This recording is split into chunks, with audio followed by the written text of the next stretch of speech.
Hello dear everyone, Miss, Mrs., and all my pockies. Today we're diving into a wild twist. What if Bella was pregnant with the Alpha's child? Forget vampires, this story changes everything. Let's begin. Prologue. Sam Pav. Bells, you can't just walk away from me, I said, slightly louder than I intended to. Bella was pacing around my living room. You don't get it. If I don't do this, the Volturi will come after me. And if they come after me, they'll find out about you, and she said, her voice breaking. I knew that she'd been struggling with this, I just didn't know how much. I walked over to her and pulled her into my arms. If they find out about you, then they would hurt you, maybe even kill you. I couldn't live with myself if something happened to you, she said. I lifted her chin so that she looked at me. Nothing is going to happen to me. I couldn't handle it if something happened to you. Bells, I love you. Why are you fighting this? I asked her. She let out a sigh and leaned her forehead against my chest. What do we do? She asked me. I kissed the top of her head. We still have time. We'll figure it out, I told her. She looked up at me. I never should have gone to Italy, she said. I leaned my forehead against hers. I couldn't agree more. Bella Pav. It's been a couple of months since Edward left. Dad said that Sam Yulee from La Push had been the one to find me in the woods that day. I spent months sitting in my room staring out the window hoping that Edward and the rest of the Cullens would come back. Occasionally when I'd look out my window, I swear it looked like there was a wolf standing near the woods. I'd completely forgotten about my friends. The nightmares seemed to get worse every night. It wasn't till Dad threatened to send me to Jacksonville that I decided to go hang out at La Push. When I got to La Push, I went by Jake's first, but Billy said that he was out with some friends. He told me that I could wait, but I told him that I'd be back. That I was going to walk down to the beach for a bit. When I got down to the beach, I sat down and looked out to the water. I sat there and thought about everything that I'd been through since I'd come back to Forks. The more that I thought about all of the vampire stuff, the more I realized that getting involved with them had been a bad idea. I realized that in some way that they had been controlling me. I wasn't sure how long I had been sitting there when I noticed someone sit down beside me. I looked over and saw that it was Sam. Hi, he said. Hi Sam, I said before I looked up and saw his eyes. When our eyes met, it felt as if the world had stopped. Every bit of pain that I had felt about Edward leaving was suddenly gone. The pain that I felt was gone. The hole that was in my chest was no longer there. I was pulled back to reality when I noticed that Sam was staring at me. Sorry, I said. No, it's okay, he said. What are you doing down here by yourself? I turned and looked back out at the ocean. I came down to see Jacob, but Billy said that he was out with some friends, so I decided to walk down here for a while, till he got back. I told him, I want to thank you for finding me that night in the woods. I said, it was no trouble. I'm sorry that you had go through all of that. Sam said, it's not your fault. I said. I went to stand up. I should probably go see if Jake's back, I told him. He nodded. I started to walk up the beach. Bella, Sam yelled, causing me to turn around. He ran over to where I was. Have dinner with me, he said. I looked up at him and smiled. Sure, I said, before I leaned up on my tiptoes and kissed his cheek. When? I asked him. Tomorrow, he asked. I nodded. Sure, pick me up at 6, I said. He smiled at me before I turned and continued to make my way up to Jake's. When I got back to Jake's, he was sitting in his garage working on his car. Hey, I said, startling him. He looked up at me. Hey, where have you been? Jake asked me. Well, I was waiting on you, so I walked down to the beach, I told him. So where were you? I asked. Quill and I went cliff diving, he said. I laughed. Did you guys have fun? I asked him. Jake and I hung out for a little bit before I told him that I had to head home. Charlie would be home soon and I still had to cook dinner. Plus I had to tell him that I was having dinner with Sam tomorrow night. When I pulled into the driveway, Charlie's cruiser was already there. I walked into the house and found him sitting in his recliner. Hey Dad, I said. Hey kid, where you been? He asked me. I knew that he was still worried about me even if he didn't say it. I was down at La Push. Hung out with Jake for a bit, then I went down to the beach and talked to Sam for a while. I told him. That's good. From what Billy said, Sam's been doing a lot around the res trying to be a good influence for some of the teens. Dad said. He asked me to have dinner with him tomorrow. I said. Dad looked over at me for a second and then nodded. Have a good time, Dad said. I turned and started towards the kitchen. Why don't you order pizza tonight? Sure, Dad, I said. After Dad and I ate dinner, I headed upstairs to take a shower and get ready for bed. That night when I fell asleep I couldn't help but smile at the dreams that I had of Sam. Sam Pav. I couldn't believe it. I'd imprinted on Bella Swan. It was no secret that none of us had been happy when we found out that she had willingly been dating one of the leeches, but it wasn't until I'd found her in the woods that I realized that even though he'd been a leech that she'd loved him. Running into her today at the beach had been a mere coincidence. She'd been lost in her thoughts when I'd approached her, but it wasn't until I looked into her eyes and imprinted on her that I felt like my world was complete. When she'd told me that she'd come down to see Jacob, I couldn't help but feel jealous, and even though she was my imprint she didn't know it. I knew that I'd have to tell her at some point but I wasn't sure how. Maybe I'd invite her to the next bonfire. She'd really surprised me though when I asked her to have dinner with me and she'd accepted and then kissed me on my cheek. After I watched her walk back towards Jacob's house, I ran to the woods and stripped out of my shorts tying them to my leg before I phased. I ran towards my house to meet up with the rest of the pack. I knew that they'd all be there waiting for me. I phased near the tree line and slipped my shorts back on. I walked into my house to see the three of them sitting on my couch. I grabbed a slice of pizza off the coffee table before sitting in my chair. You look happy, Jared said. I nodded, scarfing down my pizza. Yeah, I am. I'm having dinner with Bella tomorrow. Plus I imprinted on her. I said. That's a good thing, right? Paul asked. I shrugged. Yes, no, I don't know. Time will tell, I said. I realized that Embry wasn't here. Where am? I asked. Jacob watch, Jared said, and I nodded. If he phases tomorrow, I need you to handle it. I said. You gonna tell her tomorrow? Jared asked me. I want to. I just want everything out in the open. I told him. Probably the best way to go. I mean, the girl did date a vampire. I'm sure she isn't gonna have a problem with you. Paul said. I looked over at him and glared. Shut it, Paul, I said. Later that night after the guys had left, I decided to go for a run. I walked out my back door, stripped out of my clothes and quickly phased. I ran through the woods and headed for Bella's house. When I got to the edge of the tree line by her house, I laid down. I could hear her breathing and it soothed me. Tomorrow Bella and I were having dinner and hopefully when I told her everything she wouldn't freak out. Bella Pav. The next morning when I woke up, I couldn't help the smile that was on my face. It was the first time since Edward and the rest of the family had left that I really felt like myself. I busied myself around the house preparing something for Charlie to eat that night as well as cleaning up and doing laundry. I had time to watch a couple of movies before I had to start getting ready for my date with Sam. I mean, it was a date, wasn't it? This was one of those times that I was glad that Charlie was gone fishing with Billy. After I took a shower and got dressed, I was sitting on the couch waiting. At 5:30 I heard a knock on the front door. I stood up and walked over to answer it. I know I'm early, Sam said. I smiled at him. It's okay. I was ready, I told him. He nodded. Sam led me out to his truck and opened the door for me so that I could get in. Sam drove us to Port Angeles and parked in front of La Bella Italia. When I realized that's where we were, I looked over at Sam. You okay? He asked me. Edward and I ate here once. I told him. Oh, do you wanna go somewhere else?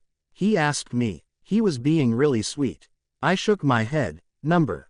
I love Italian food, I told him. He smiled at me. Okay, good, he said. Sam and I made our way inside the restaurant and were seated immediately. The waitress took our order and then left us alone. How was your day? Sam asked me. It was good. Charlie went fishing with Billy so I was able to get some things done around the house. I said. Sam and I talked about nothing in particular till our food came. Then he looked over at me very seriously. So I have something that I want to tell you, and I'm not sure how you're going to feel about it. You can tell me anything, Sam. I said. He nodded. Why don't we go to my house and we can get comfortable and talk about it? He asked me. I nodded. Sam Pav. When Bella and I got to my house, We settled on the couch so that I could tell her everything. I guess I was lost in my thoughts cause Bella reached over and placed her hand on my knee. "What's on your mind?" she asked me. "Here goes nothing. Bella, I know about the Cullens being vampires," I said. She looked shocked and sat up straight. "I know this because I'm a werewolf. You're the black wolf that I've seen sitting in the woods out my window," she said. I was shocked. She'd figured out that it was me. "You know?" I asked her. She started laughing. "I didn't, but then when you said that you were a werewolf I put it together. You know I sleep better on the nights that you're there," she said. "Really?" I said, surprised. I was hoping that Paul was right and that she wasn't going to have a problem with any of this, but I still had to tell her about the imprint. She nodded. "Yes, I don't. It was almost as if I could sense you nearby." "Why is that?" she asked. "Have you heard of imprinting?" I asked, and she shook her head. "When the spirits decided to give us the wolf gene, they decided that we needed a soulmate as well to balance out the wolf and the man.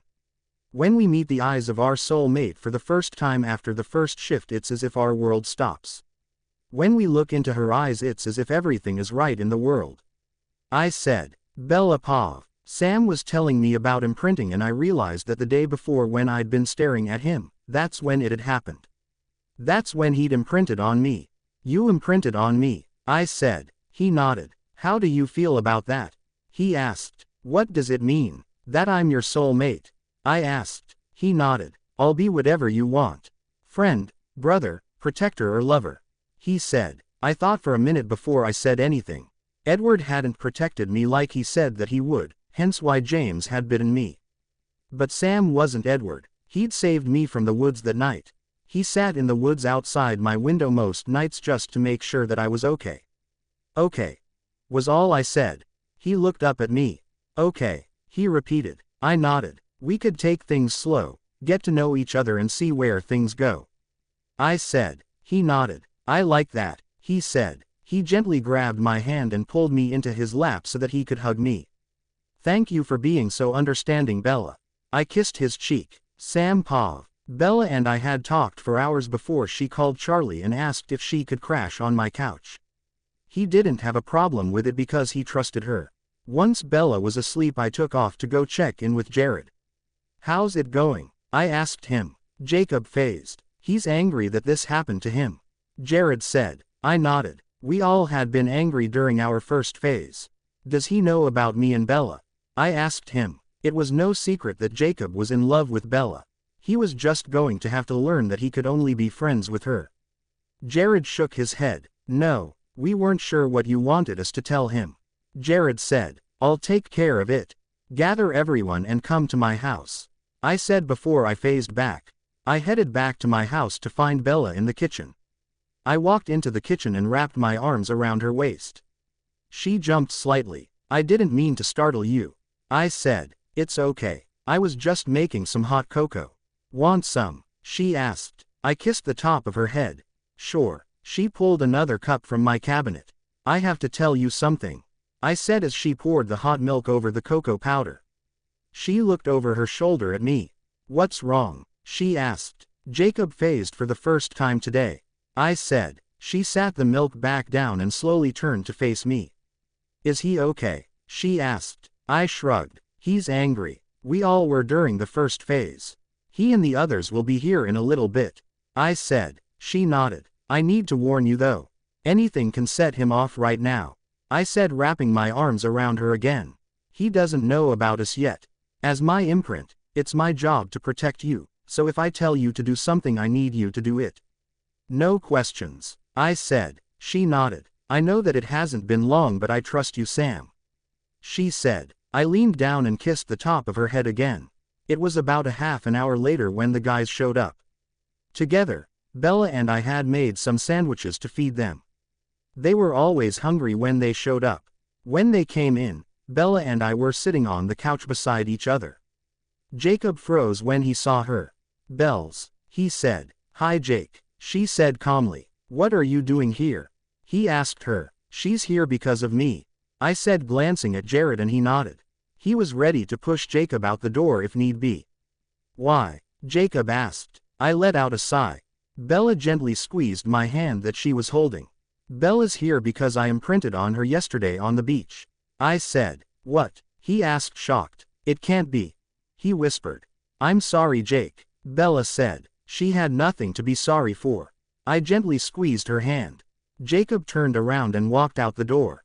I nodded to Jared. He followed after Jacob. Paul and Embry walked over and joined us. They introduced themselves. I made you guys some sandwiches. They're in the kitchen, she said. You made us food? Paul asked shocked. Bella nodded. Yeah, I figured that you guys eat as much as Sam does. She said. Bella paused. Paul and Embry headed into the kitchen to eat and I looked over at Sam. Not hungry? I asked him. Sam pulled me into his side and kissed the top of my head. I loved when he did that. I need to go check on Jacob, he said, and I nodded. I'm gonna head up to bed, if that's okay, I said quietly. Of course, come on, he said, standing up. He led me up the stairs and down a short hallway. We walked into a bedroom. This is it. The bathroom is through there and there is clean towels under the sink if you want to take a shower, he said. He walked over to the dresser that sat in the corner of the room. He pulled out a t-shirt and a pair of basketball shorts. He walked back over to me, sat the clothes on the bed. Here's some clothes to sleep in, he said. Thanks, I said. I'll try not to be gone too long, he said. I leaned up on my tiptoes and kissed him on the lips. He wrapped his arms around my waist and pulled me closer. When the need for air became necessary, I pulled back. Wow, I said. Yeah, Sam paused. After I got Bella situated in my room, I went back downstairs. Clean up your mess and go home, I told Paul and Embry. They both nodded. I made my way outside and phased. I could hear Jared talking to Jacob. I know that you're upset, but it's not like Sam could help it, Jared said. I know that. It's just that I've liked Bella for a long time, Jacob said to Jared. I know, but you have to understand that she's with Sam now. You can't interfere with the imprint. It won't come out in your favor, I heard Jared tell him. I know that. I wouldn't ever do anything to hurt Bella. She's my best friend, Jacob said. I decided to make my presence known. I'm glad you feel that way because she's worried about you, I said. They both turned and looked at me. She's worried? Jacob asked. I nodded. Yes, she didn't actually come out and say it, but because she's my imprint, I can feel what she feels, I said. Jacob whined. I didn't mean to worry her. Bella's my best friend, Jacob said. I know that. She knows that. This is new territory for all of us. We knew that imprinting was possible, we just don't know much about it, I said. So how does this work? Are you gonna make me stay away from her? Jacob asked. Are you gonna try and interfere with the imprint? I asked. He shook his head. No, I know the stories just like you do. Interfering with an imprint doesn't do any good. The only thing that it does is cause problems both with the couple and the spirits, Jacob said. I just don't want to lose my best friend. Jacob, you aren't going to lose her. She cares about you a lot, just doesn't want to lose you either, I said. Thanks, Sam. I promise, I won't cause problems, Jacob said. Thanks. Now both of you go home and get some sleep, I said. They both nodded. We all phased back and headed our separate ways. When I got back to my house, thankfully both Paul and Embry were gone. I made my way upstairs to my bedroom. I stood in the doorway and watched my Bella sleep. I couldn't believe how lucky I was that she was who I'd imprinted on. Bella paused. When I woke up the next morning, I was overly warm. I turned over to see Sam asleep beside me. I slowly moved out of the bed and made my way to the bathroom. I took a quick shower and put on my clothes from the night before. When I was done in the bathroom, I made my way downstairs. I grabbed my cell phone off the coffee table where I'd left it the night before and flipped it open. I had a missed call from Charlie. I quickly called him. Hey Bells, he said when he answered. Hey, sorry I didn't hear the phone, I said, sticking with my cover that I'd slept on Sam's couch. It's all good. I just wanted to see how your night was, Charlie said. It was good. We went to this Italian restaurant in Port Angeles and then we came back to La Push. We sat on Sam's couch and talked, getting to know each other better. Then his friends came by so I got to meet them. Jake was one of them, I said. Really? Well, Billy did say that Sam was mentoring some of the younger high school kids. I guess he forgot to mention that Jake was one of them. Charlie said. Yeah, I guess. I said. Well, enjoy your day, Bells. I gotta work, so I'll probably be home late. The bear attacks are getting worse. Make sure you stay out of the woods. He said. Will do, Dad, I said before I hung up. I sat my phone back down on the coffee table. I sat there for a minute and thought about everything that I learned the night before. My new boyfriend, if that's what Sam was, and my best friend were werewolves and the alpha of the pack. I was the alpha's soulmate. My biggest concern though was what was I going to tell Charlie. I guess that it was something that I'd have to talk to Sam about. When I'd finished thinking about everything from the night before, I decided to make some breakfast. I figured that Sam would be hungry when he got up. When I walked into the kitchen, I looked in the pantry and I found the makings for pancakes. Then I looked in the fridge to see what kind of breakfast meat there was to go with it. I found some bacon and sausage. I also grabbed the eggs. I was just finishing breakfast when I heard his voice. Then I felt his arms. Morning. Something smells good, he said, kissing the back of my head. Morning. Thought I'd make breakfast for you and the boys. Want to fetch them? I said, laughing softly. That's cute, he said. I thought so, I said. I had just gotten all of the food on the table when the rest of the guys walked in. Morning, boys, I said. Morning, Bella, they said in unison. We all sat down at the table and the boys were about to fix their plates when Sam interjected. Bella first, Sam said. I smiled at him and fixed my plate. How was patrol this morning? Sam asked out loud. We caught the scent of the redhead again. Paul said. How far did she get? Sam asked. The cliffs, Paul said, stuffing his face. Good food, Bella, Jared said. I smiled at him. Yeah, thanks, Bells, Jake said. You're welcome, guys, I said. Question. Does this redhead have curls? I asked. Every fork dropped. How do you know? Sam asked. I sighed. I held out my wrist to Sam. Last spring, I'd gone with Edward and his family to play baseball when these 3 nomad vampires approached us. James, he was a tracker. He got pissed off when none of the Cullens would let him get near me. He and his mate Victoria decided to make a game out of it. Alice and her mate Jasper drove me down to Phoenix, while Edward and the rest of them tried to keep them away from Charlie. I said. Sam nodded for me to continue. Victoria got my Phoenix address from my school file, and so James tricked me into thinking that he was holding my mom hostage at my old dance studio. What happened, Bella? Sam asked me. I could hear the anger in his voice. James bit me, I said. How are you not a vampire right now? Paul asked. I took a deep breath. Edward sucked the venom out of my blood. The rest of them tore James to pieces and burned him. Victoria is after me because she thinks that it's only fair that she kill Edward's mate. I finished. But you're not, Embry said. But she doesn't know that. I said. Sam reached for my hand. He gently rubbed the back of it.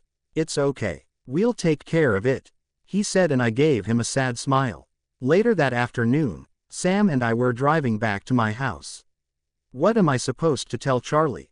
I asked Sam. For now, just tell him that I asked you to be my girlfriend. Sam said. I nodded. I understand about the need for secrecy. You don't have to worry about that, I said. He reached over and grabbed my hand.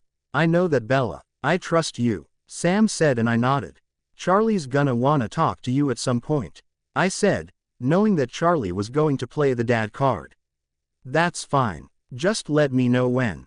Sam said. You're the best, you know that, I said. Sam smiled at me. I do try. We pulled into my driveway and I saw Charlie's cruiser. Want me to come in with you? He asked me. I'm sure that Charlie would appreciate it, I said. Sam cut the engine to his truck and we climbed out. We made our way to the front door and I unlocked it. Dad, I called out. In here, he called from the kitchen. Sam and I walked into the kitchen to see Charlie sitting at the table with a bunch of papers spread out. Hey guys, he said when he realized that Sam was with me. Hey, what do you want for dinner? I asked him. How about pizza? Charlie asked. Sure, I'll call right now, I said as I walked over to the landline and called the pizza place in town. Sam Pav, care to take a walk with me? Charlie asked me. Sure, I said. Charlie stood up from the table and I followed him outside. When we got to the end of the driveway, he started. Billy says that you're doing great things down on the res. Charlie said, I'm trying. There's a few high schoolers that I've been mentoring. I told him. Billy said that too. I want to trust you, Sam. I never thanked you for finding her that night. I was scared that I wasn't going to find her or that when I did it would be too late. Charlie said. We started walking up the road. I'm glad that Billy called me and that I was able to help. I told him and I was. She was a mess after that night. Edward practically destroyed her self-confidence when he left. If things don't work out with you and her, I need to know that she won't go back to that. Charlie said. I stopped walking. Charlie, I promise you if for some reason Bella and I break up, I won't do it the same way that he did. I told him. Thank you, Sam. Her spending time down in La Push has been good for her. I hope that continues. Charlie said. Me too, Chief, me too. I said. Sam, he said, and I looked at him. It's Charlie. Charlie Pav. It had been a few weeks since Bella had started dating. I had seen a complete change in her. She seemed happier. She was starting to seem like herself again. Sam seemed good for her. Her grades were coming up in school and she'd even started spending more time with her friends. Today I was fishing with Billy and Harry. I was hoping that they'd notice the change in Bella too. So how've you guys been? I asked. They looked at each other for a minute. What? My house has been a nightmare. Harry said. Why? I asked. Well, you know that Leah used to date Sam, right? He asked and I nodded. Well, Leah ran into Sam and Bella the other day and she completely lost it. She keeps trying to figure out what she did wrong. What happened? I asked Harry. Sam and Bella were coming out of Joya Terra's store when they bumped into Leah. She didn't recognize Bella, so Sam introduced them. When he introduced Bella as his girlfriend, she lost it. She started accusing him of cheating on her with Bella. Bella tried to calm her down but Leah wouldn't hear it. When she came home, she told Sue and I that Sam was a lying, cheating bastard. Harry said. Did you talk to Sam? I asked. Harry nodded. Yeah, I caught up with Sam later in the day. He feels bad that Leah is hurting, but he promises me that he never cheated on her. I believe him. Bella was with the Cullen kid when Sam was with Leah. Harry said. I'm sorry that Leah is hurting. I said. Thanks. It's just going to take time. Harry said. Bella Pav. Sam and I were laying on his couch when I decided to bring up Leah. Are you okay? I asked. He looked at me confused. After running into Leah the other day. I said. He sighed. I hate that she's hurting but it never would have worked out. Sam said. Because of the imprint? I asked. He nodded. Yeah, she only would have gotten hurt in the end. It's better that we broke up when we did.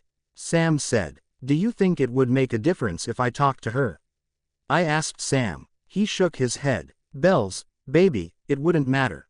She's hurting. She needs times to heal. Sam told me. We laid there a little bit longer before the front door opened. We sat up to see who it was. Sorry, Jared said. It's fine. We were just talking. I told Jared. He walked in and sat on the couch. What's up? Sam asked Jared. Quill phased. Jared said. It's about time. Sam said. Old Quill was beginning to wonder if it would ever happen. If Quill phased, doesn't that mean that there is a vampire in the area? I asked. They both looked at me. That's true, but the question is who? Sam asked. Sam Pav. I'd sent Jared and Embry to patrol while the rest of us took Quill cliff diving to relieve some stress. I was nervous about having Bella with us, but I knew that it was just me that was protecting her. She had the whole pack. Not only was it Quill's first time cliff diving with us, but it was also Bella's. As we made the climb up the cliff, I pulled her to the side. I want you to stick with me or Paul, okay? I said to her. She nodded. Of course, baby, she said, smiling at me. We finished the climb up the cliff. She looked over the edge. We're really high up, she said. Don't worry, Bells, we aren't gonna let you get hurt. Paul said. Thanks. Not sure that Charlie would forgive any of you if you did. She said. Bella Pav. Sam had convinced me to go cliff diving with him and the boys. I was nervous, but I knew deep down that they wouldn't let anything happen to me. We were climbing up the cliffs when Sam had told me to stick close to him or Paul. I knew the reason for this. It was because he didn't want me to fall off the cliffs. When we got to the jumping point, I looked over the edge a little bit. We were really high up. Wow, I said. I stepped back to where Sam was standing. You sure you wanna do this with us? Sam asked me. I nodded. Of course. You do stuff with me all the time, I wanna do something you like for a change. I said. He reached up and touched the side of my face. As long as you're sure. Sam said, and I smiled at him. I stood there and watched as Jake, Paul and Quill all jumped one at a time. Once they'd all jumped, Sam and I stepped to the edge of the cliff. I reached for his hand. Together, I asked him. He nodded. We counted to 3 and then we jumped. I wanted to close my eyes, but all I could see was the water coming toward me. When I hit the water, the only thing I could feel was the coldness of the water and Sam pulling me to the surface. When we reached the surface, I took a deep breath. I looked at Sam. That was incredible, I said. It's a rush, right? Sam asked me. As Sam and I walked out of the water and onto the beach, we heard a howl. I turned and looked at Sam. We have to go, he said, and I nodded. We quickly headed back to Sam's to change into dry clothes. What's going on, Sam? I asked him. I'm not sure, but the boys are waiting for us, Sam said, and I nodded. Sam and I walked out of the house where the rest of the pack was waiting for us. When we reached the group, they all had a sad look on their faces. What happened? I asked. Jake looked down at the ground. We just got a message from Dad. Harry had a heart attack, Jake said. My hand went straight to my mouth. I couldn't believe that Harry had a heart attack. Is he okay? I asked Jake. Jake shook his head. No, he didn't make it, he said. I could feel the tears building up. Harry had been my dad and Billy's best friend for as long as I could remember. Your dad and mine are over at the Clearwaters helping Sue, Jake said, and I nodded. There's something else. What is it? Sam asked. Nobody said anything at first. Seth and Leah phased. Jared told us. I gasped. It wasn't a secret that Leah was pissed off at Sam because he was dating me, but he'd already broken up with her when we started dating because he knew that imprinting was a possibility. What? Sam said. I think that he was shocked. Jared nodded. We got Seth calm enough to phase back, but Leah is refusing. Embry is with her now. She keeps growling at him, Jared said. Sam ran a hand over his face. I don't think that he knew what to do. Bells, go with Jake and Jared to the Clearwaters. I'll be there shortly, Sam said. I nodded. Jake reached his hand out to me and I took it. I think that he could tell that I was upset. He wrapped an arm around my shoulders. We made the short walk over to the Clearwaters house. Seth was sitting on the front steps. We walked up to him. Seth, I don't know if you remember me, but I'm Bella Swan, I said. Charlie's daughter, Seth asked. I nodded. Yeah, I'm sorry about your dad, I said. Seth nodded. Thanks. Your dad is inside with Billy and my mom, Seth said. I gave him a sad smile. Me and Jared made our way inside. When we walked into the house, Billy and Charlie were sitting next to Sue on the couch. We walked over to them. Sue, I said, quietly getting her attention.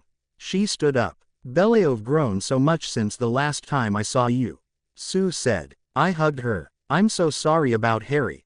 I just heard, I said. Thank you for coming, Sue said. I nodded. Sam will be here shortly. He and Quill are talking to Leah, I told her. Sue nodded. Is there anything I can do? Can I fix you anything? Sue touched my arm. You're a sweetheart. I don't have much of an appetite right now, Sue said. Of course, I said. Jared had gone back outside to sit with Seth, while I sat with Dad, Sue and Billy. Sam paused. I'd sent Bella over to the Clearwaters with Jared while the rest of us went to deal with Leah. I knew that she'd been angry since I'd broken up with her, but I never thought that she had the wolf gene. I guess it makes sense though. I'd have to consult with old Quill to see what he thinks. Me and the others phased so that I could try and communicate with her. Leah, I don't want anything to do with him or her. Embry, Leah, you're not gonna be able to phase back until you calm down. I slowly approached them. Sam. Leah. Leah. Go away, Sam. Sam. No, Leah. We need to talk. Leah rolled her eyes and growled at me. Leah. I don't want to talk to you. I don't want to see you or her.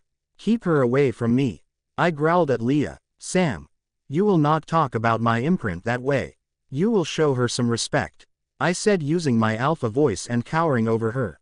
She laid on the ground. Now, calm yourself down so that you can phase back and be there for your mom.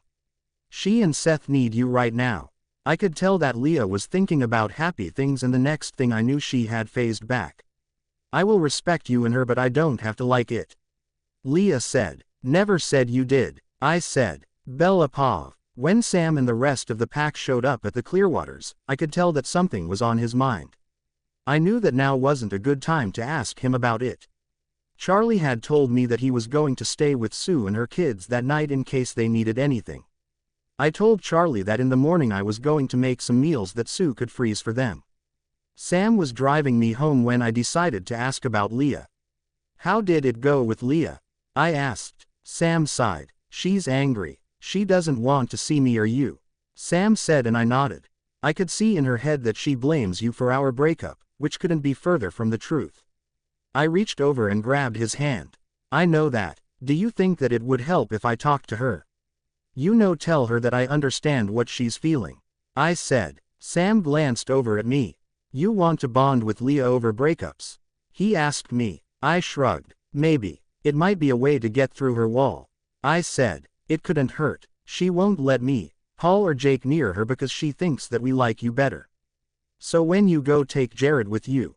I don't want to take any chances of her hurting you," Sam said as we pulled into my driveway.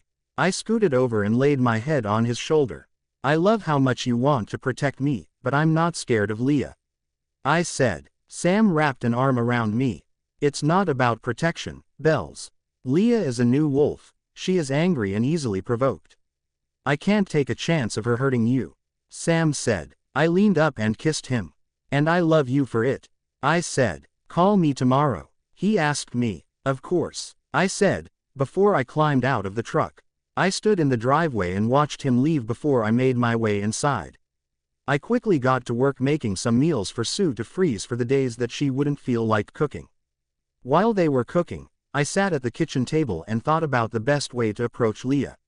I was hoping that when I took the food down to Sue's tomorrow that I could get through to Leah. The next morning, I'd called Sam and he sent Jared to help me bring the food down.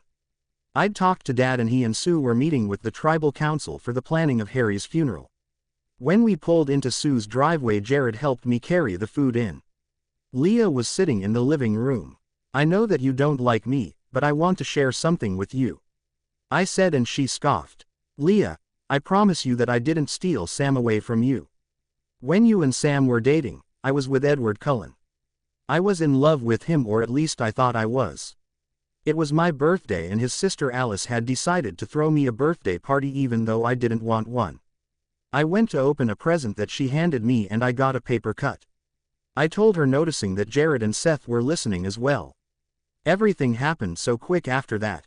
Edward pushed me backwards into a glass table and Jasper tried to lunge after me. There was blood everywhere. Carlisle stitched me up and Edward took me home. I didn't see any of them for 3 days. When I did, it felt like the worst day of my life, and for a while it was. When I got home from school on the 3rd day, Edward was waiting for me. Asked me to take a walk with him. We walked into the woods and that's where it happened. He broke my heart. Told me some crap line about how Carlisle was supposed to be older than he looked. That the family was leaving. That he was leaving. That he didn't love me, never had. That I was worthless. I told her. I saw her face soften at that. Headed that, she asked me, her voice almost breaking. I nodded. "Leah, I would never steal another girl's boyfriend. I promise you that," I said, and she nodded. After Edward broke up with me, I tried to follow him and I fell in the woods. Eventually, it got dark and I couldn't find my way. It got cold and I fell asleep. When I woke up, I was back home. Dad told me that Sam had found me and carried me out of the woods back to the house. It wasn't until a couple of weeks before we ran into you that anything happened.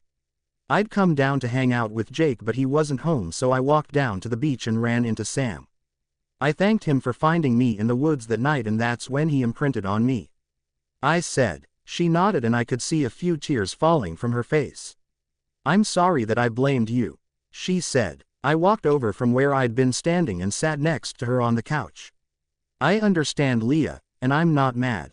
I know you're still angry at Sam for breaking up with you, but if you guys had stayed together and then he imprinted, it would have been a whole lot worse," I said. She nodded. I guess you're right. I'll apologize to Sam when I see him. She said. When Jared and I left Sue's, we headed for Sam's. I can't believe it. Jared said. What? I asked. You broke through her wall. She's been driving all of us crazy and it only took you half an hour to get through to her. Jared said. I laughed. I told Sam that I felt like I could relate to her. Despite the crazy conditions in which my heart was broken, it was still a breakup. I thought that I loved him obviously not as much as I love Sam, but it was there. I said, and Jared nodded as we pulled into Sam's driveway. We climbed out of the truck and made our way inside. Sam paused. When Bella and Jared had gotten back from the Clearwater's house, Jared kept shaking his head. I knew then that Bella had gotten through to Leah. After dinner that night, Jared and I had been on patrol when I decided to ask him about it. Sam. What happened with Leah? Jared. Sam, it was incredible. Bella told her the story of how Cullen broke up with her and how you found her in the woods all the way up to when you imprinted on her. She assured Leah that she'd never steal someone's boyfriend. Leah started crying, then she told Bella that she'd apologize to you the next time that she saw you. Sam. Wow, she's incredible. How did I get so lucky? Jared. It's amazing to me how the spirits plan things, isn't it? Sam. It sure is. When Jared and I had finished our patrol, I made my way back to my house where I knew Bella was waiting. When I walked in, she was in the kitchen baking, which had the house smelling good. I walked into the kitchen and wrapped my arms around her waist, kissing the side of her head. Good patrol? She asked. All quiet, I said, knowing that it reassured her that everyone was fine. Good, she said. When she'd finished her baking, we curled up on the couch to watch a little TV. I hoped that things were going to be okay. Now we just had to get through Harry's funeral. Bella paused. The next couple of days had been exhausting for Dad and I. We were bouncing back and forth between Forks and La Push. For Dad, he'd go to work and then he'd head down to help Sue with anything that she needed help with. For me, I'd go to school, then I'd head down and I'd usually cook dinner for the pack and spend some time with Sam before I'd head home. The day of Harry's funeral arrived and Dad and I were heading down to the res. When we pulled into the community center and I climbed out of Charlie's police cruiser, Sam was there. He pulled me into a tight hug. I wasn't expecting you, he said. I wanted to be here for Charlie, you and the Clearwaters. I said. It's appreciated. Sam said. I linked my arm with his and the three of us walked in together. Charlie had decided to sit with Sue, Seth and Leah up front, while Sam and I sat with the rest of the pack. The service had been beautiful. When it was over, everyone headed over to the Clearwaters' house. People had been bringing food over to the Clearwaters' house since Harry had died. When Sam and I walked into the house with my dad, Sue was the first one that we saw. I hugged her and once again gave her my condolences. She nodded and thanked me. Dad also hugged her and told us to go ahead, that he was going to stay with her. We nodded and made our way further into the house. Seth and Leah were standing in the backyard with the rest of the pack. We stepped out the back door and I immediately embraced Leah in a hug, knowing that she wouldn't let anyone else do it. Later that night, Sam was getting ready to take me home when Dad told me that he was gonna stay with Sue that night just to make sure that she would be okay. I nodded and told him that I'd see him tomorrow. After goodbyes, Sam and I jumped in his truck and made our way to Forks. When Sam pulled into my driveway, I didn't want to get out of the truck. It was beginning to get harder and harder to leave Sam each night. I let out a sigh. What's wrong? He asked me. It's getting harder and harder to leave you each night that I have to come home. I told him. He gently grabbed my hand and pulled me across the bench seat of the truck and wrapped his around me, pulling me into his side. I know. It's getting hard for me too. But you graduate soon and then maybe we can talk about you possibly moving in with me. Sam said. It sounds perfect but also so far away. I said. Do you want me to stay with you until you fall asleep? He asked. I looked up at him. Do you mind? I asked and he shook his head. Thank you, I said, leaning up and kissing him. We climbed out of the truck and as I was about to make my way up the porch steps, Sam grabbed my arm. I smell vampire, he said. It's familiar. I turned and looked around. I saw the familiar Mercedes down the street. I looked back at Sam. I pointed at the car. It's Carlisle's car. I told him. Let's see what he wants. Sam said, and I nodded. We made our way inside the house with Sam right behind me. When the front door was shut, I flipped on the hall light. When I turned back around, Alice was standing in front of me. "Alice?" I asked. "Bella, thank God," she said, pulling me into a hug. "Alice, what is it?" I asked her. She grabbed my hand and pulled me into the living room, and we sat on the couch. I knew that Sam would follow. There was no way that he'd leave me alone with her. "A few weeks ago you disappeared from my visions. At first I didn't think anything about it because Carlisle had mentioned the wolves and I knew that you spent time down on the reservation. But then it became more frequent. So I mentioned it to the others. But then the other day, I had a vision of Charlie in a suit. So I immediately worried that something had happened. I told Carlisle and Rose that I was coming to check to see if everything was all right. When I got to our house, I got another vision. It was of Edward. He was at Volterra," she said. "Why would Edward go to Volterra?" I asked her. "Apparently, Rose told Edward why I was coming, so he immediately assumed the worst. He's gone to convince the Volturi to kill him," Alice said. "Who are the Volturi?" Sam asked behind me. I turned to look at him. "Vampire kings," I told him. Sam ran a hand over his face. "Okay, so let me get this straight. Alice gets visions. She saw Charlie at a funeral. Edward found out and thinks you're dead, so he wants to die now. He's gone to see the Vampire Kings to convince them to kill him. Did I get it all?" Sam repeated back to us. It was only then that Alice realized he was there. "Oh, hi," she said. "Who are you?" she asked. "Alice, this is Sam. He's the alpha of the pack," I told her. "He's also my mate." "Oh, this is a surprise," she said. I nodded. "Alice, what do you need from me?" I asked her. "I was hoping that you'd come with me to Volterra," she said. I couldn't help the gasp that escaped my mouth, or the growl that I heard coming from Sam. "Alice, go hunt," I said, and she nodded. When she was out of the house, I stood from my spot and turned to Sam. I put my hands flat on his chest, knowing that it would calm him down. When he'd calmed down, he leaned forward and kissed my forehead. "Please tell me that you aren't considering this," he said. I sighed. "What choice do I have? Do I want to go?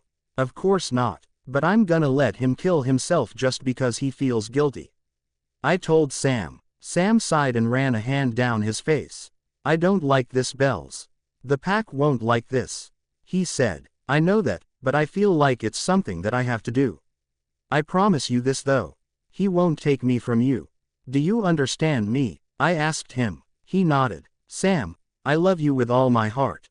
He wrapped his arms around me and pulled me flush against him. "I love you too, Belle, so much." He kissed the top of my head. A few minutes later, Alice returned. "Well," she asked. "She's going with you, but I need you to promise me that she'll come back in one piece unharmed," Sam said. Alice looked stunned for a second. "You're trusting me?" she asked. He nodded. "I am. It's not something I do lightly," he said. She nodded. "I understand, and you have my word," she said. Sam turned me around and kissed me deeply. "I'll see you in a couple of days," he said. I nodded. "Take care of Charlie," I said, and he nodded. Sam paused. I stood there in Bella's driveway as I watched her and Alice leave for the airport. I couldn't believe that I'd just willingly let her go save fuckward. Hall was gonna be pissed. He'd finally forgiven Bella's previous endeavors with the Cullens. He'd grown rather attached to her. Once they were out of sight, I climbed in my truck and made my way home. I would talk to Charlie in the morning and tell him that Alice needed Bella's help, that it was an emergency and that she'd be back in a couple of days. Hopefully he wouldn't be pissed. When I pulled in my driveway, the whole pack minus Seth and Leah were waiting for me. Hall was the first to approach me. "What's going on? We all felt something shift not too long ago," he said. I sighed and ran a hand over my face. "I need you to try and stay calm. Can you do that?" I asked him. He nodded. "Bella has gone to Italy with one of the Cullens. She'll be back in a couple of days," I told them. "You let her go with them." Hall and Jacob both yelled at me. "Yes," I said. "What if she doesn't come back?" Jared asked. "The pixie promised me that she will make sure that Bells comes back unharmed and in one piece," I told them. "And you trust her?" Embry asked. I nodded. It's weird. I could see honesty in her eyes. "For some reason I trust her, and so does Bells," I said. They all nodded. They knew that if I said that I trusted someone, that my word was it. End of discussion. Why did they go to Italy? I heard. I looked around and saw that it was Quill that had asked. Bella's ex thinks that she is dead, so he has gone to the Vampire Kings to ask them to kill him. I said, wait.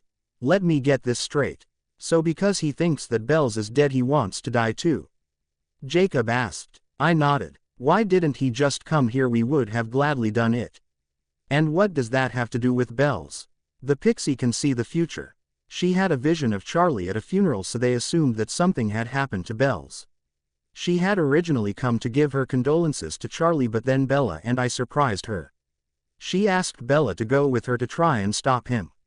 I said. I felt a pang in my heart knowing that Bella was getting further away from me. I'm not sure how this distance is going to affect me. So until she gets back, I'm putting Jared in charge. Everyone nodded. I'm going to bed, I told them, making my way inside my house and shutting the door.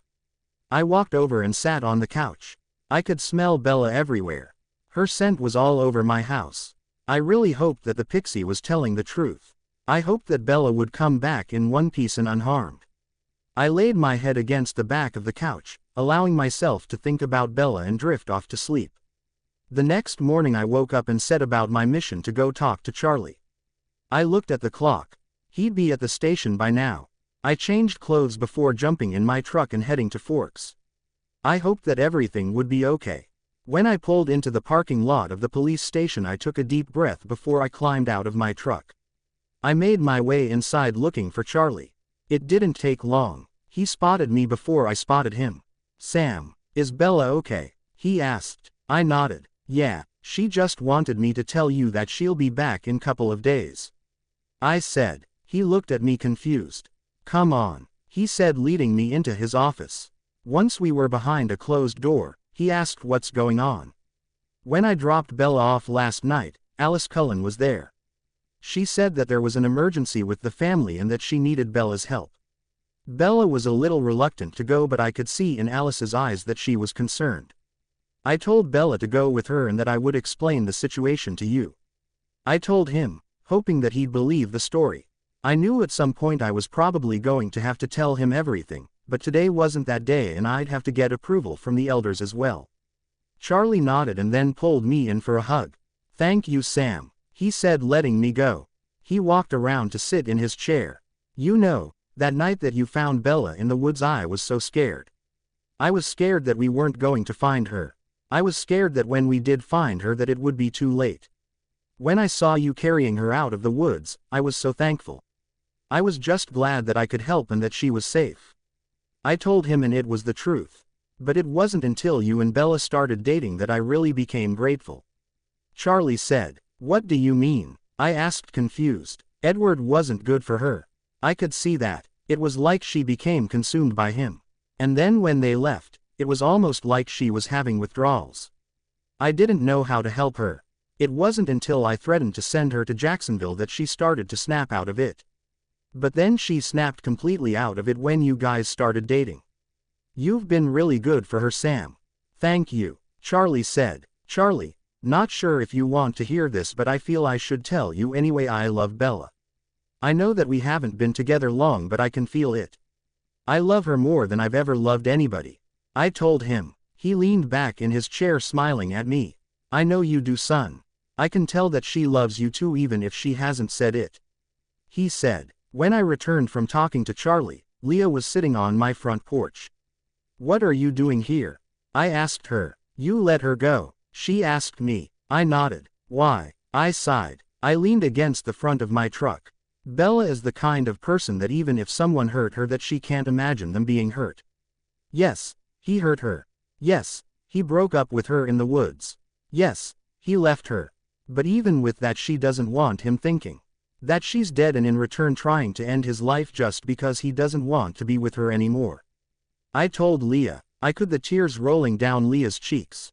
She and Bella had grown close in the last couple of days. What if she doesn't come back? She asked me. Then we will hunt down every vampire that has caused her pain, no matter where they are. I said. That night, I sat on my back porch with a fire burning. What I'd told Leah was true. If they hurt Bella or she didn't come back, I'd do everything that I could to serve justice. And I know that I wasn't the only one that felt that way. The entire pack had gotten attached to Bella. She was essentially the pack mother. She took care of us. She'd feed us. She made sure that everyone was always taken care of.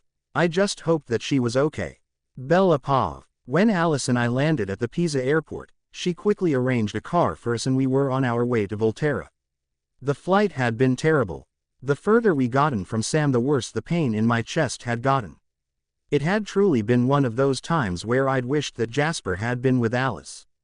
As we made our way to Volterra, I couldn't help but feel anxious. Edward had told me about the Volturi and I couldn't help but wonder how I was going to get out of this alive. Hopefully, if everything went according to plan, then we wouldn't have to see the Kings, but if it didn't, he just hoped that Alice would be able to keep her promise to Sam. When we got to Volterra, there was a massive festival going on. Alice had explained to me that they were celebrating the expulsion of vampires from the city. Little did they know, we drove as far as we could when Alice stopped the car. I started to get out of the car when I looked back at Alice. Alice, I asked her. He'll hear me coming, Bella. It has to be you. Alice said. Where do I go? He'll be under the clock tower. She told me. I closed the car door and started running. I pushed through people as I made my way through the crowds. When I got close to the clock tower, I could see Edward. He was unbuttoning his shirt, preparing to step out into the sun. He knew that it would be the only way that the Volturi would grant his request. I ran through the fountain, making my way to him. Right as he was about to step into the sunlight, I pushed him back into the building. I quickly closed the doors so that nobody could see him. He opened his eyes and looked at me. Bella, he said in a soft voice. Edward, I need you to listen to me. I said. He took a step forward and tried to pull me into his arms. I put my hands up and pushed against his chest to make him stop. I'm not dead, I told him. But Alice's vision, one of Charlie's best friends, died. I told him. Then why couldn't she see you anymore? He asked me. Story for another time, I said as I noticed two guys making their way toward us. Edward, the Kings would like a word. One of them said. No laws have been broken today. Edward Said, the one that had just spoken, held his hand out, pointing the way that he needed to go. Bella, why don't you go and enjoy the festival? He said. The girl comes with us. The other one said. Just as Edward was about to say something else, Alice came in through the doors behind us. Gentlemen, I'm sure that this can all be resolved calmly, she said. The three of us followed the other two as we made our way down a dark hallway. They led us to a door that revealed a set of stairs. They led us down the stairs and into a big room. On the far side of the room, 3 thrones sat, and on them, the Kings, I assumed. We stopped in the middle of the room. The one in the middle stood up. Bella is alive, he said. He stepped away from his throne down a small set of stairs. He stopped in front of me. Aren't you happy, Edward? She's alive after all. The King asked him. I am relieved, yes. Edward Said. The Vampire King turned towards me and smiled. My name is Arrow. My gift is that I can read every thought that you've had just by the touch of your hand. May I? He said, holding his hand out. I reluctantly held my hand out to him. A moment later, he had a look of shock on his face. Remarkable, he said. Brother, there needs to be punishment. A blonde king said behind him. Yes, of course, Keys. Arrow said. You understand the predicament that we're in, don't you, my dear? Arrow asked me. I nodded. I do. I know about vampires. You're worried that I might tell someone? I said to him. He nodded. Yes. The need for secrecy is of utmost importance. Arrow said. So now the question is what to do with you. You know what you're going to do, why are we stalling? The third king asked. Bella isn't a danger. I've seen it. Alice piped up. She pushed one of the guard members off of her, making her way to Arrow and myself. She held her hand out to Arrow. His eyes glazed over like Alice's would. Then they were back to normal. To see what you've seen, my dear, it is truly remarkable. Arrow said. Does that mean that we are free to leave?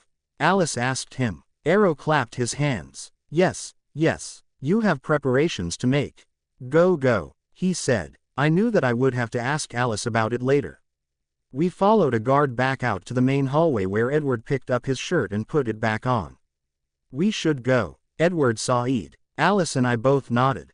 A short while later we were back on a plane heading home. What did you mean earlier? He asked me. I turned and looked at him confused. When I asked you why Alice couldn't see you anymore. I nodded. Guess now it was time. The reason that Alice can't see me in her visions anymore is because I'm mated to a wolf. I told him. They're dangerous, Bella. You could get hurt, Edward said, barely above a whisper. I shook my head. They'd never hurt me, Edward. I told him. I could feel the pain in my chest easing the closer we got back to Seattle. I hoped that Sam was okay and that he wasn't hurting too bad. I also hoped that the rest of the pack would understand and not hate me. Paul and I had come so far in our friendship. Alice and I had talked about the vision that she'd shown Arrow. She told me that it was an old vision. One where she'd seen me as a vampire. It had to have been from when Edward and I were together, because it was no longer something that I wanted. They assured me that we'd figured out a way to keep the Volturi from coming after me. I suddenly got scared that my future with Sam was in jeopardy. When the flight landed at SeaTac, I couldn't wait to be back in Sam's arms, needing to feel that I was safe. Alice and Edward took me home. Charlie wasn't happy to see Edward, but he was glad that everything was okay. After Alice and Edward left, I apologized to Charlie about the way that I left. He told me that Sam told him that there had been an emergency and that Alice needed my help. God, I loved that man. I told Charlie goodnight and made my way upstairs to my room. I was exhausted. I walked into my room and closed the door behind me. I leaned my head against the door for a minute. I was worried. I heard behind me. I turned around. Sam was standing in my room. I walked straight into his arms. He sniffed my hair, relaxing instantly, now that I was back in his arms. I missed you, I told him. He tightened his hold on me. I almost jumped on a plane. Sam told me. He pulled back slightly so that he could see my face. The pain was almost unbearable. Paul had to babysit me yesterday and today. It was only about 30 minutes ago that I was able to relax. He told me. I pulled Sam over to my bed and we sat down. I'm so sorry, baby. I hated it too, but thank you for understanding why I had to go. I almost couldn't get on the plane. The further I got from you, the worse the pain in my chest got. I told him. I wrapped my arm around his and laid my head on his shoulder. At least you're back now, he said. Thank God for that. Is the pack pissed? I asked him. He sighed. They were at first, especially Paul, Jake and Leah. But when I explained to them why, they understood a little better. Paul stayed with me pretty much the whole time that you were gone. He's gotten really attached to you. He told me. I'm just glad that it's over and that I'm home. I said. He kissed the side of my head. I'm gonna go so that you can get some sleep. I can feel your exhaustion. He said, standing up. I grabbed his hand and pulled him back. Please stay. I begged him. Charlie, he asked. He won't come in, plus I locked the door. I told him. Okay, he said. We curled up in my tiny bed, me laying half on top of Sam, my head on his shoulder. It didn't take long before we were drifting off to sleep. Nothing was going to come between me and my wolf. Not Edward. Sure as hell not the Volturi. Bella Pav. The next morning when I woke up, I rolled over and noticed that Sam was gone. He'd probably left when he'd heard Charlie get up. I knew that I needed to face the pack today. I just hoped that they didn't all hate me. I quickly took a shower and changed into fresh clothes. Once I was dressed, I headed downstairs. There was a note on the table from Charlie. He'd gone fishing with Billy. I grabbed my jacket and my keys and headed out. When I pulled up at Sam's, I made my way inside knowing that everyone would be there or they would be shortly. When I walked in, everyone stopped and turned their attention on me. Hey guys, I said. Sam walked over to me and kissed the top of my head. Come sit. I believe that Bella has something that she'd like to say to everyone. Sam said. I nodded. Sam and I walked over to the kitchen table. He in his usual seat and pulled me into his lap. We waited while everyone came and sat down as well. First off, I want to say that I'm sorry. I know that I shouldn't have left like I did. I know that I hurt all of you, especially Sam, and I am truly sorry for that. I said. Everyone was quiet for a minute. We were just worried, Bells. Surprisingly, Leah had been the first to speak. We didn't know if you were gonna come back. I nodded. I know, and I really am sorry. I didn't mean to worry all of you, and I especially didn't mean to cause Sam any physical pain, even though I knew it was happening the further I got from him. I said. I turned to look at Paul, who was fuming. Can I talk to you outside? I asked him, and he nodded.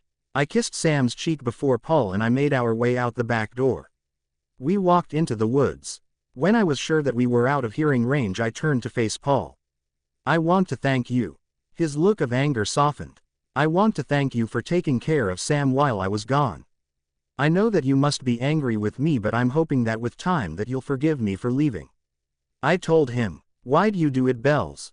Paul asked me. I sighed. Even though Edward left me and I've found my place here with Sam and the pack, I couldn't let him kill himself just because he thought I was dead. I'd have done the same thing if it had been any of you. I told him. He nodded. I guess I can understand that. Paul said. He stared at me for a minute. There's more, isn't there? He asked me. I nodded. Is it bad? It's really bad, and I don't know how to tell Sam.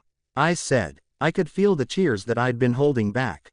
Paul pulled me into his arms and hugged me. Whatever it is, we'll get through it. All of us. Paul said. I hope so. I said. That night after we'd had dinner with the pack and they'd left, Sam and I were cuddled on the couch just enjoying being with each other. I knew that I had to tell him. Sam, we need to talk. I said, sitting up so that I could look at him. He tucked a piece of hair behind my ear.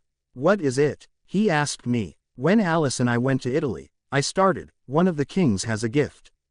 He can see every thought that someone has had just by touching their hand. Like Edward, I'm silent to him. I said, and Sam nodded. They wanted to change me or kill me. Sam started shaking a little. Edward argued with them that he didn't want me to be changed. All I could do was hope that I'd somehow get out of there alive. I tried to bargain with them that I wasn't a danger, but I was scared to mention the pack. I didn't want them to come after you. He nodded, still shaking slightly. That's when Alice told them that she'd seen a vision of me as a vampire. She showed the king the vision that she'd had.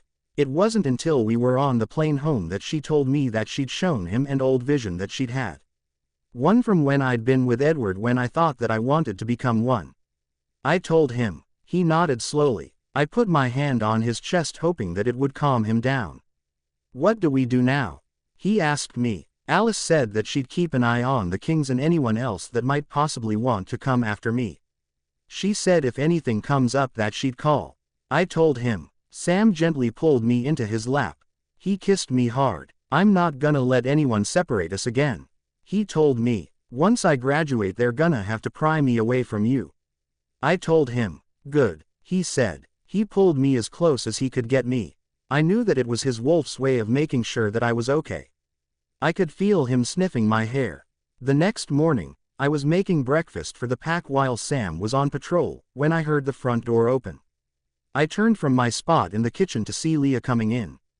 Hey, I said. Hey, need help? She asked me. I shook my head. Nope. Grab a seat, I told her. She grabbed a seat at the kitchen island. Something on your mind? I imprinted. She told me. I turned to look at her. When? Who? I asked her. The first time I phased. I didn't want to think about right then because I was pissed at you and Sam. My dad had just died and I had turned into a giant wolf. I didn't want to think about the imprint. Leah said. And now? I asked her. She shrugged. You know, it wouldn't necessarily be a bad thing. I told her. How do you figure? She asked me. Just think, the imprint allows him to be whatever you need. You won't ever have to worry about him breaking your heart. I told her. I could tell that she was deep in thought. You might have a point there. He wouldn't ever leave me. She said, and I nodded. Thanks, B. I'll be back later, she said before running out the door. All I could do was shake my head. Sam Pav. I'd left Bells at my house knowing that the rest of the pack would check on her periodically throughout the day while I took care of a few things. I was currently in a meeting with the tribal council along with Jared. What's on your mind, Sam? Old Quill asked me. I've been doing some thinking, and since Bella is my imprint, I'd like to bring her father into the fold. It would help him understand my relationship with Bella better, in addition to understanding our need for wanting to protect him as well. I told them. Old Quill looked deep in thought for a minute before he turned to Sue, who had taken Harry's place, and then to Billy. They both had nodded. You've thought about this in depth? He asked me. I have. Bella and I have noticed that our pull is getting stronger. I told them. Does this have anything to do with her impromptu trip? Billy asked me. I knew Jake couldn't keep his mouth shut. Part of it, but mostly because she's noticed that it's getting harder for her to leave the res. Not to mention that there's still a vampire after her. I said. The stupid redhead keeps getting away from us. Jared added. Old Quill nodded. Billy and Sue assure me that Charlie can be trusted. Do what you feel is necessary. Old Quill said. Thank you. I said. When Jared and I made our way out of the building, we heard a howl. Go guard Bella, I told him. He nodded. I quickly stripped and phased. What's going on? I asked. Leah. Embry and I are chasing the redhead. Sam. Stay on her. I'm on the way. I quickly felt the rest of the pack phase in. Jacob. Where is she? Leah. She's heading towards Sam's. I think she picked up Bella's scent. Jared. I just got here, Sam. Quill is here too. I ran as fast as I could. I needed to get to Bella. Leah. Get to my house and get inside. Phased or not, I don't care. Bella doesn't leave your sight. I told Leah. Leah. You got it. I got to my house as quickly as I could. Jared and Quill both were snapping and growling at the redhead, but somehow she kept escaping them. All of a sudden she turned and looked at me. You smell like her, she said, getting into a crouch to come at me. I growled at her. There was no way that she was going to get Bella. Jacob. Don't worry, Sam, she won't get to her. The redhead lunged at me and pushed me back a little. I could see Jared and Jacob sneaking up behind her. I needed to keep her distracted. I moved towards her a little and growled. It was in that moment that Jared grabbed her shirt with his teeth. Jacob grabbed her hair and yanked, pulling her head clean off. I joined them and started pulling off limbs. Once we had her in pieces, we phased back and made our way to the backyard and started a fire. As soon as we threw tossing the pieces into the fire, I went through the back door. Leah had phased back and was holding Bella. She was crying uncontrollably. I walked over and took Bella from Leah. I knew that she'd step outside to give me and Bella a moment to ourselves. Shit's okay. It's over, I told her. She looked up at me. I was so worried. It wasn't until Leah came through the back door that I finally figured out what was going on. She said, I know. I'm sorry. We were on her trail and then she detoured picking up your scent. I told her and she nodded.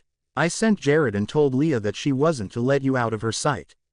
Thank you, she said before she leaned up and kissed me. I reached up and gently wiped the tears from her cheeks. I'd do anything for you, you know that. I said. Bella Pav. After I'd calmed down from worrying about my wolves dealing with Victoria, I managed to finish dinner. We were all sitting at the table when I noticed that Sam and Jared were being more quiet than usual. I looked over at Sam. What's going on? I asked him. Sam sat his fork down on the table. Jared and I met with the elders this morning before Victoria. He said, and I nodded. I've been given permission from the elders to bring Charlie into our secret. I dropped my fork. You're gonna tell him? I asked. He nodded. I sat back in my chair. He's gonna be pissed, I said. Sam reached over and touched my hand. He might beat first, but once we explain things to him, hopefully he'll understand. Sam said. I nodded. Later that night, Sam and I made our way to my house. When we pulled into the driveway, we made our way into the house to find Charlie in the living room watching TV. Hey Dad, I said. He looked up at us. Hey guys, what's up? He asked. Sam and I sat on the couch near him. I looked at Sam and nodded. Charlie, you know the tribal legends, right? He asked, knowing how long he and Billy had been friends. Charlie nodded. Yeah, I remember Billy telling them to me once. Something about the tribe being descended from wolves. What about it? He asked. The legends are true. One of the tribe's ancestors was known as a spirit warrior. He could transform into a giant wolf. Sam said. Okay, Charlie said. I could tell that he was having trouble believing what Sam was saying. The spirit warriors went away for several generations, but now they've come back. He said. I could tell that Charlie was trying to process. Are you trying to tell me something? Charlie asked. I am one of those spirit warriors.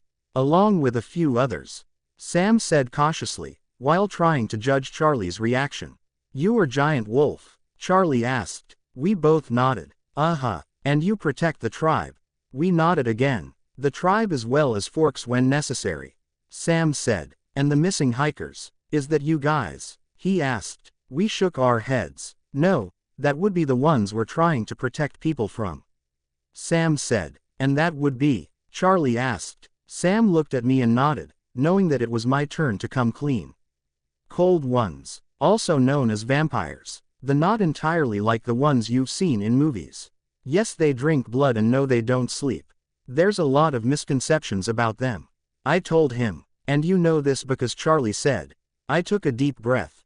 Because I dated one. I said. You dated one. Charlie. Wait for it. Cullen is a vampire. He asked. I nodded. They whole family is. I told him. Charlie ran a hand over his face.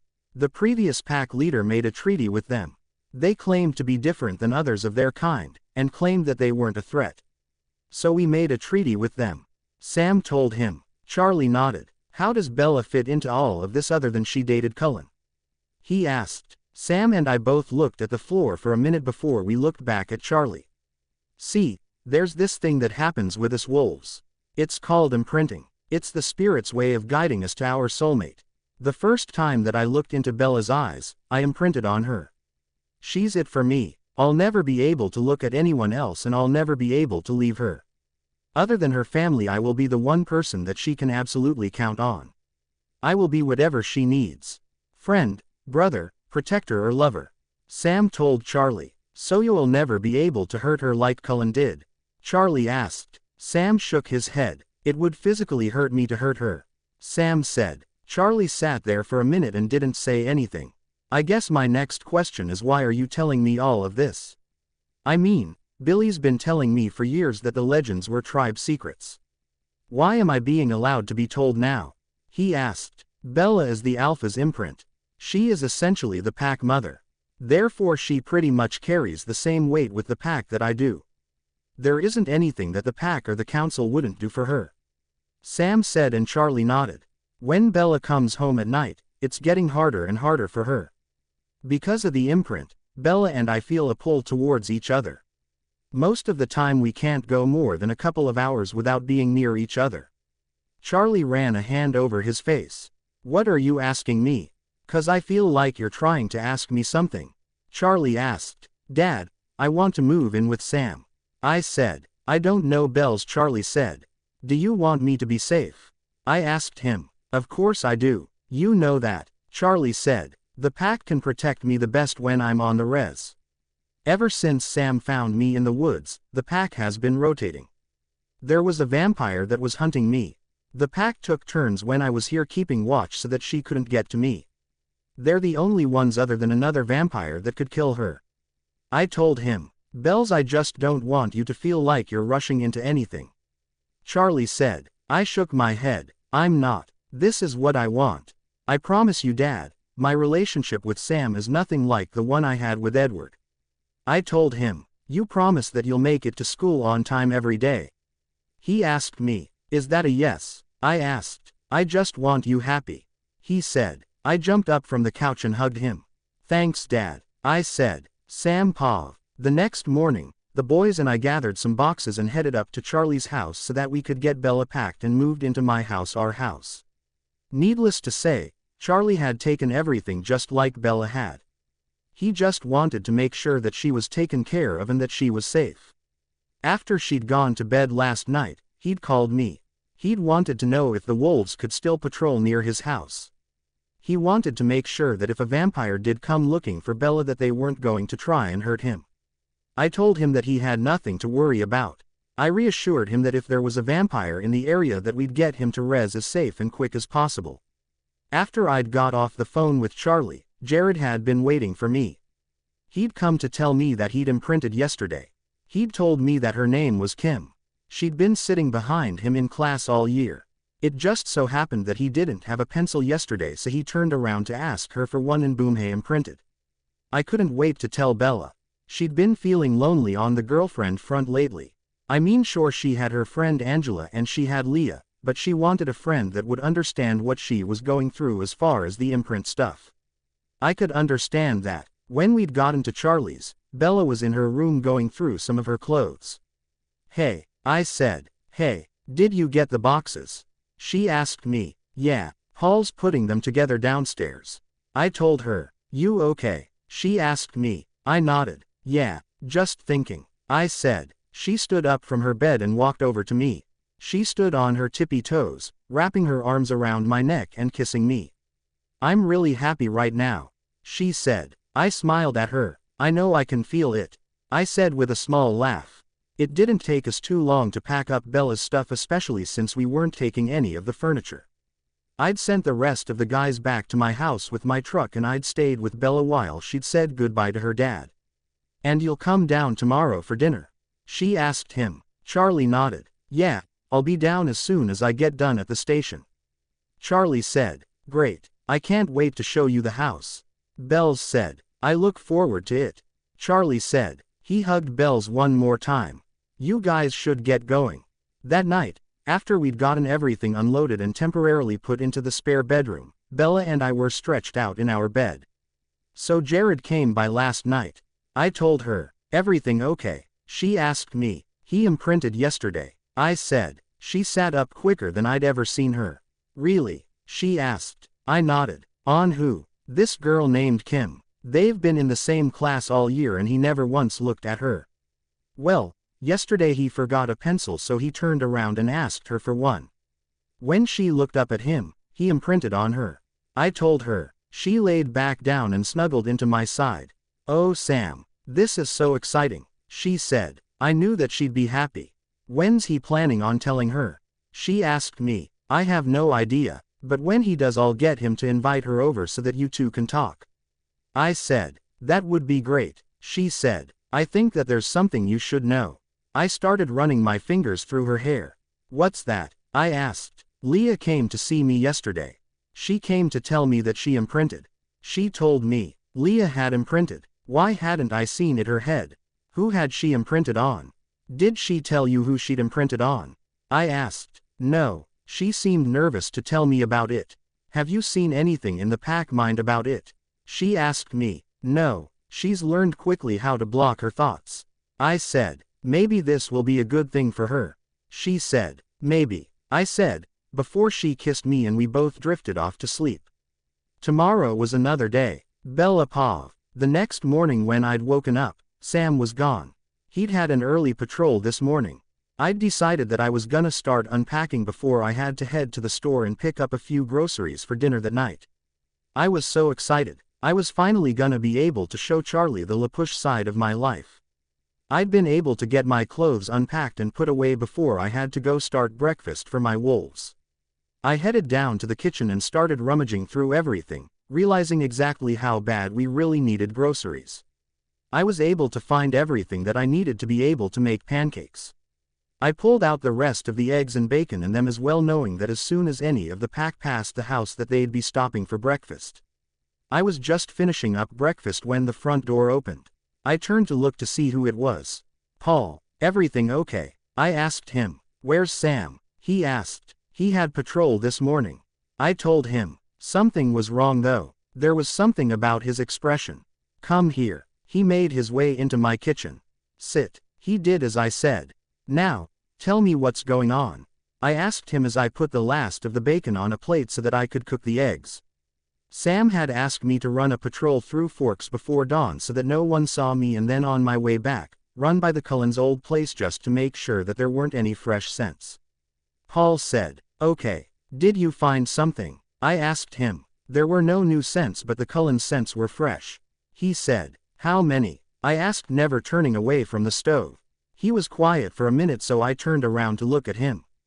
"How many?" I asked again. "All of them," he said. I nodded, trying not to let my panic show, even though I was sure that right about now that Sam could feel it. "Okay, why don't you go phase and let everyone know that breakfast is ready?" I told him. He nodded. "Sure thing, Bells," Paul said, before standing and making his way to the front door. However, he stopped before he walked through it. He turned back to me.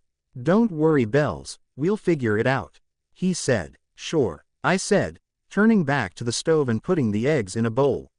While Paul had gone to let everyone know that breakfast was ready, I worked on getting everything on the table. I couldn't help but wonder why they were back. And if they were staying. I'd made it clear to Edward on the way back from Volterra that he and I were over and that I was seeing someone. Hopefully, he didn't think that he was going to be able to win me back. I must have been deep in my thoughts because I didn't realize that anyone had walked in until I felt someone touch my shoulder and I jumped. I turned and saw Sam behind me. Sorry. Zoned out. I said, "You sure you're okay?" He asked me. I nodded and gave him a small smile. Perfect. I said. Breakfast is served. I said. Everyone took their seats at the table and after I'd fixed my plate, Sam's order, everyone else began fixing theirs. As I sat there and listened to the conversations that were going on around me, I couldn't help but think about what Paul had said. How fresh were the scents? I asked. Everyone stopped what they were doing and turned to look at me. What? Sam asked. How fresh were the scents at the Cullens? I asked. Out of the corner of my eye I could see Sam glare at Paul. Pretty fresh bells, Paul said. I nodded. Anything near Charlie's? I asked. 2. They were a couple days old though, he said. I nodded again before I slid my chair back and made my way upstairs. I needed a minute to process everything. When I got to mine and Sam's room, I walked over to the bed and sat down. The whole family was back and most likely Edward and Alice had been near Charlie's. Part of me wanted to think that their scents were there from when they'd dropped me off, when we got back from Italy, but I couldn't help but think that Edward had been there thinking that he'd be able to get into my bedroom like he used to. Bells, I heard someone say, pulling me from my thoughts. I looked up and saw that Sam was standing in the doorway to our bedroom. Are you okay? He asked me. I'm not sure. But here's a question: how was I able to get information out of Paul that normally he would only be able to tell you first? I asked him. Sam sighed, walking over to sit beside me on our bed. Like I told Charlie, you hold the same weight with the pack that I do. You telling them to do something is the same as me telling them. So when you asked Paul what was going on, his wolf had to obey. It would have been disrespectful for his wolf not to obey the alpha's imprint. Sam told me. I nodded. What are we going to do about the Cullens? I asked him. We're meeting the leader. What was his name? Carlisle. I said. Yeah, Carlisle at the boundary line in an hour. Do you want to go or do you want to stay here? He asked me. I looked up at him in surprise. You'd be okay with me going? I asked him. He pulled me into his arms and nodded. Bells, you are my everything. There's very little that I could say no to you about, he said, causing me to laugh a little. All I know is that I want you happy and safe, he said. I reached up and put my hands on each side of his face. Thanks, baby, I said, before I leaned in and kissed him. An hour later, found me, Sam and the rest of the pack at the boundary line waiting for the Cullens. It didn't take long for them to arrive.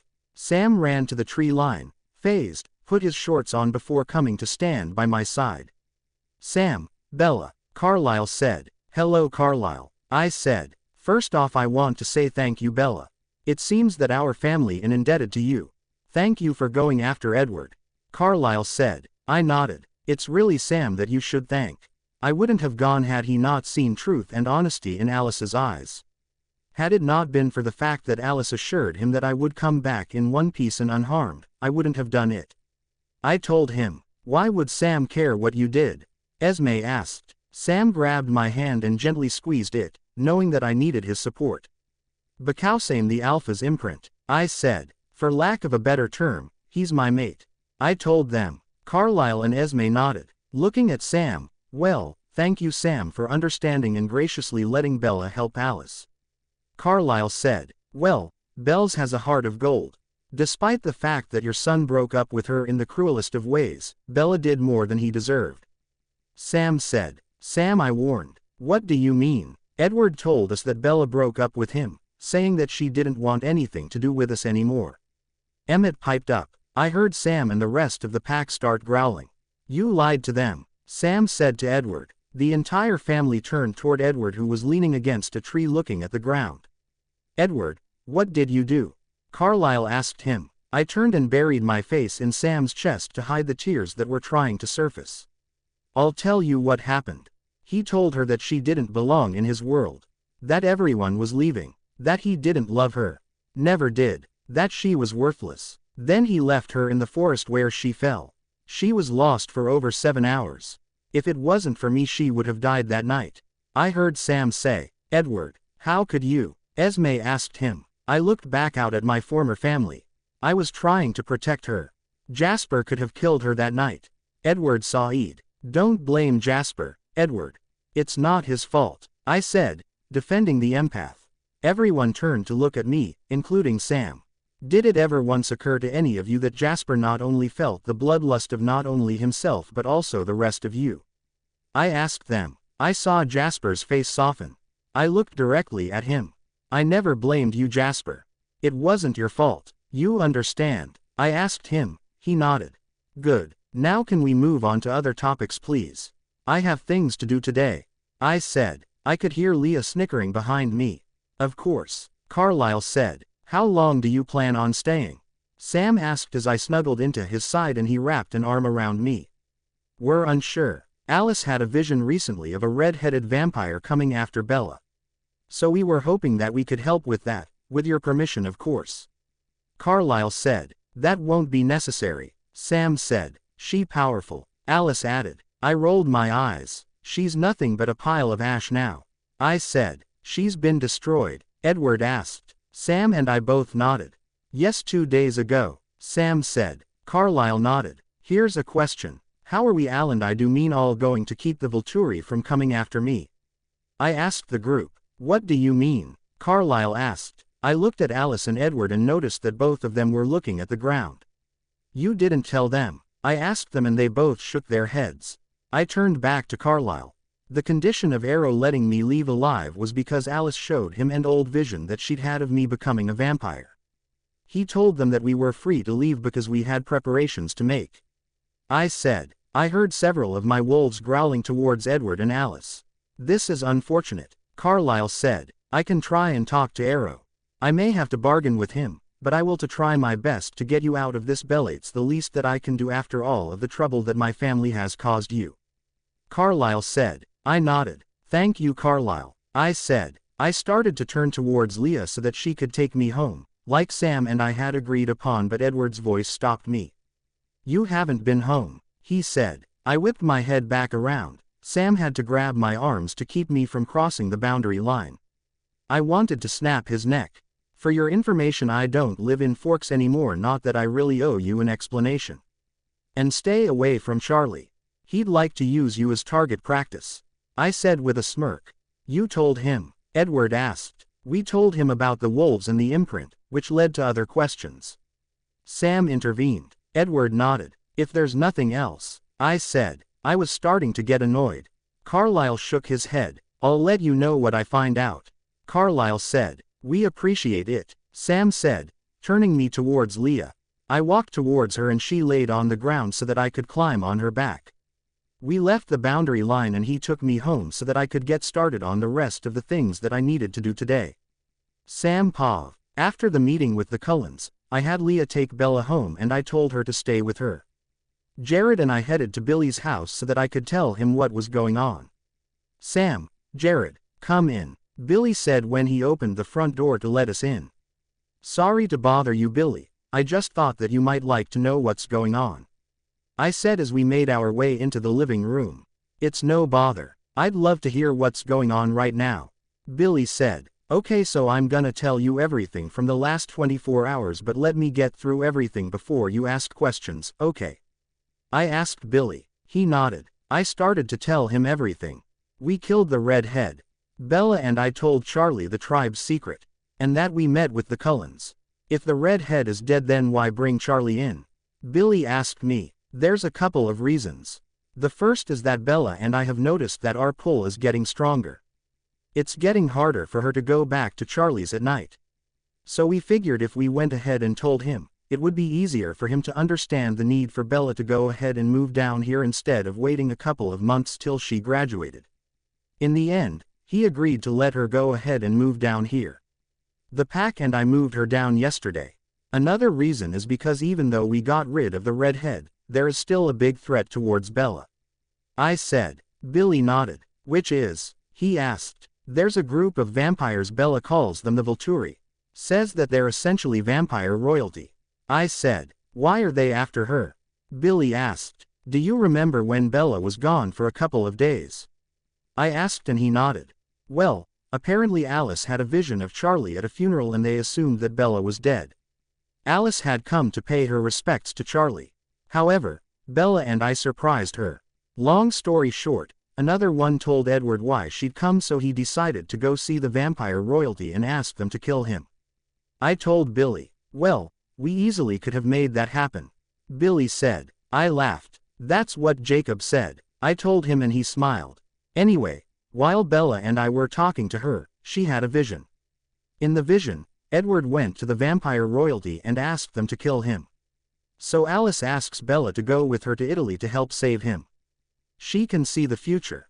He asked. I nodded. According to Bella, she sees the future as long as they're on that path. If the course changes, so does the vision. I said and Billy nodded. What happened next? He asked. So Bella sends Alice to hunt so that the two of us can talk in private. Knowing Bella the way that I do, I knew that I couldn't tell her no, despite the danger that she'd be putting herself in. I say, pausing for a minute. Jared looks over at me knowing that the rest is hard for me. I nod at him. In the end, Bella went with Alice to Italy to save the dumbass. When she returned, Bella told us what happened while she was there. Jared said, what did she say? Billy asked. Jared proceeded to tell Billy Bella's account of what had happened. So now, the vampire royalty is expecting her to be changed. One reason being that she knows about them, and two because of the vision Alice had. Is that correct? He asked. We both nodded. I see, he said. The three of us sat there for a moment before any of us said anything. The Doc Vamp said that he'd try and go to Italy and bargain with the vampire royalty to get Bella out of it. He said that it was the least that they could do. I said, we'll just have to wait and see. Only time will tell. Billy said. Jared and I both nodded. A little while later, Bella and I were sitting on the back porch watching the sunset. I loved the life that Bella and I were building. I just hoped that things would continue this way. I couldn't imagine my life without her. I knew what would happen to me if she were to be changed into a vampire. I just hadn't told her yet. I didn't want to worry her with the downside to the imprint. Charlie Pav. It had been a couple of days since Bella and Sam had told me the tribe's big secret. I'd known Billy and Harry pretty much my entire life, and they'd told me some of the tribe's legends over the years, so I guess it shouldn't have come as a surprise to me that they'd actually been true. I think that the biggest shock to me though had been the fact that the Cullens had been vampires and that Bella had willingly dated one. Bella had been spending so much time down at the res with Sam and the others that I shouldn't have been surprised when she and Sam asked me if she could move down there. I had known that it was probably coming, but part of me wasn't ready for it. I felt like she was too young to moving in with her boyfriend, but at the same time there was something about Sam telling me about their imprint. It was like I could see that he was genuine about everything. I made a mental note to ask Billy more about the imprint the next time that I saw him. The next morning, Sam and the others had shown up to help Bella pack and get her moved to the res. By the end of it, Bells and I both had been a little emotional. I wondered when she was going to tell Renee about it. Sue had called this morning telling me that she would drop by tonight and bring me a home-cooked meal. I knew the offer had most likely originated with Bella. Bella Pav. When I got up this morning, I'd swung by Sue's on my way to school. I'd asked her if she could possibly take Charlie something to eat that night, knowing that I'd be feeding the pack, which included her children. She laughed and told me that it was no trouble at all and waved me off to school. Shuluff. It had been a horrible day.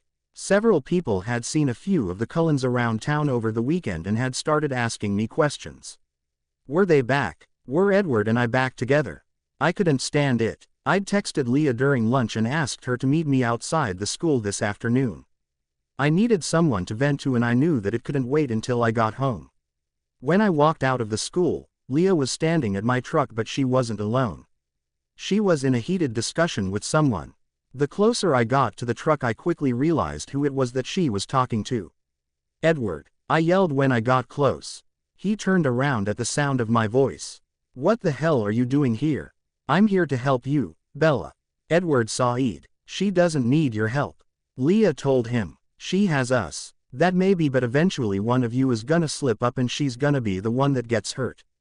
Edward Said to us. Never gonna happen. She's the Alpha's imprint. Her word is as good as his. Leah said. You should go. I'm not going anywhere. Edward Said. All of a sudden we heard a howl coming from the woods. I knew it wouldn't be long before, if not the whole pack was here, at least Sam would be here. I just wondered who was in the woods keeping watch. Leah moved around Edward to stand beside me. Not 10 minutes later, I looked over to the woods and I saw my boys walking out. By this time, we'd attracted an audience. Sam and Paul came to stand on either side of me, causing Leah to move behind me. What are you doing here? Sam asked him. Taking care of business. Edward told him. Business? You have no business here. Sam said. I felt Leah gently tug on the back of my shirt, pulling me backwards. She must have sensed something. I wondered if she was anticipating that there was going to be a fight. Bella is no longer your concern. And you can't hold her hostage. Edward Said. The entire pack started laughing. Bella isn't a prisoner. She chooses to stay on the res with us. Bella is my soulmate. Her place is with me. Sam told him. She hasn't been at her house. Edward Said. Something was off. He was stalling. Leah. I said, where only she could hear me. He's stalling. There are others coming. We have to get out of here. I said. I looked at her and she nodded. That's none of your concern. You will do wise to remember that Charlie's house is under our protection, seeing as his daughter is my imprint. I heard Sam say as I turned my attention back to them. I really hoped that Sam could sense from me that something wasn't right. This isn't over. Edward Said before he retreated to his car. Nobody moved until his car was out of sight. Once he was gone, Sam turned around and walked over to me. Are you okay? He asked me. I nodded, unable to find my words. Sam told the others to stick to the woods, that he was gonna drive me back. They all made their way back to the woods. I knew tomorrow that people were gonna have questions for me. Once Sam and I were in the truck and were headed home, I knew that I had to ask. That was weird, I said. Weird didn't even begin to cover it. Something didn't seem right. Sam said. I know. Leah sensed something too. I'm not sure what it was, but it was almost like she could sense that there might have been a fight. I told him. But the worst part was that it seemed like he was stalling. Sam looked over at me briefly. It did, didn't it? He asked me. I nodded, almost like he had to ask stupid questions that he already knows the answers to. Something's not right. I trailed off. Do I what? He asked me. Sam, I know that it's crazy, but do you think that he could be working with someone? Planning something? I asked. Babe, I don't know. We'll give another couple of days, but then if we haven't heard from Carlisle, then I say we reach out. Maybe mention our concerns. Sam said. Yeah, I whispered. I turned back to look out the window as we continued our drive home. Next chapter has a time jump. It's Bella, Jared and Paul's graduation. Party time. Could there also be trouble? I also wanna thank you guys for always leaving me reviews on my stories. It means the world to me. Bella Pav. It's been a month. Sam and I did like we'd said we were gonna do. After a week, we'd called Carlisle, but we'd only gotten his voicemail. I'd tried reaching out to Alice and even Emmett, but I hadn't had any luck. Sam and I were hoping that they'd reach out soon. Fortunately, since that day in the school parking lot, we hadn't had any more run-ins with Edward. I still worried though. I couldn't think about that right now though. Graduation was in 2 days and I still had a lot to do. I wasn't the only one graduating. Paul and Jared were also graduating, so we decided to have a combined graduation party. Charlie had been all for it. He knew that other than him, Mom and Phil, everyone else that I was inviting was down here. He said it made more sense to have the party here. My biggest worry on that front was Renee. She still didn't know that I'd moved out of Charlie's house. He'd agreed not to tell her. I was shocked when he told me. Since I had nothing to do until graduation itself, I was spending today and tomorrow preparing all of the food for the party. Leah and Kim were even helping me. That had been another surprise. When Jared had finally brought Kim around, we found out that she loved cooking just as much as I did. And since neither one of us could really go off to college, we were gonna be opening up our own cafe down here on the res. Billy had helped us file the necessary paperwork with the council and they'd approved for us to open.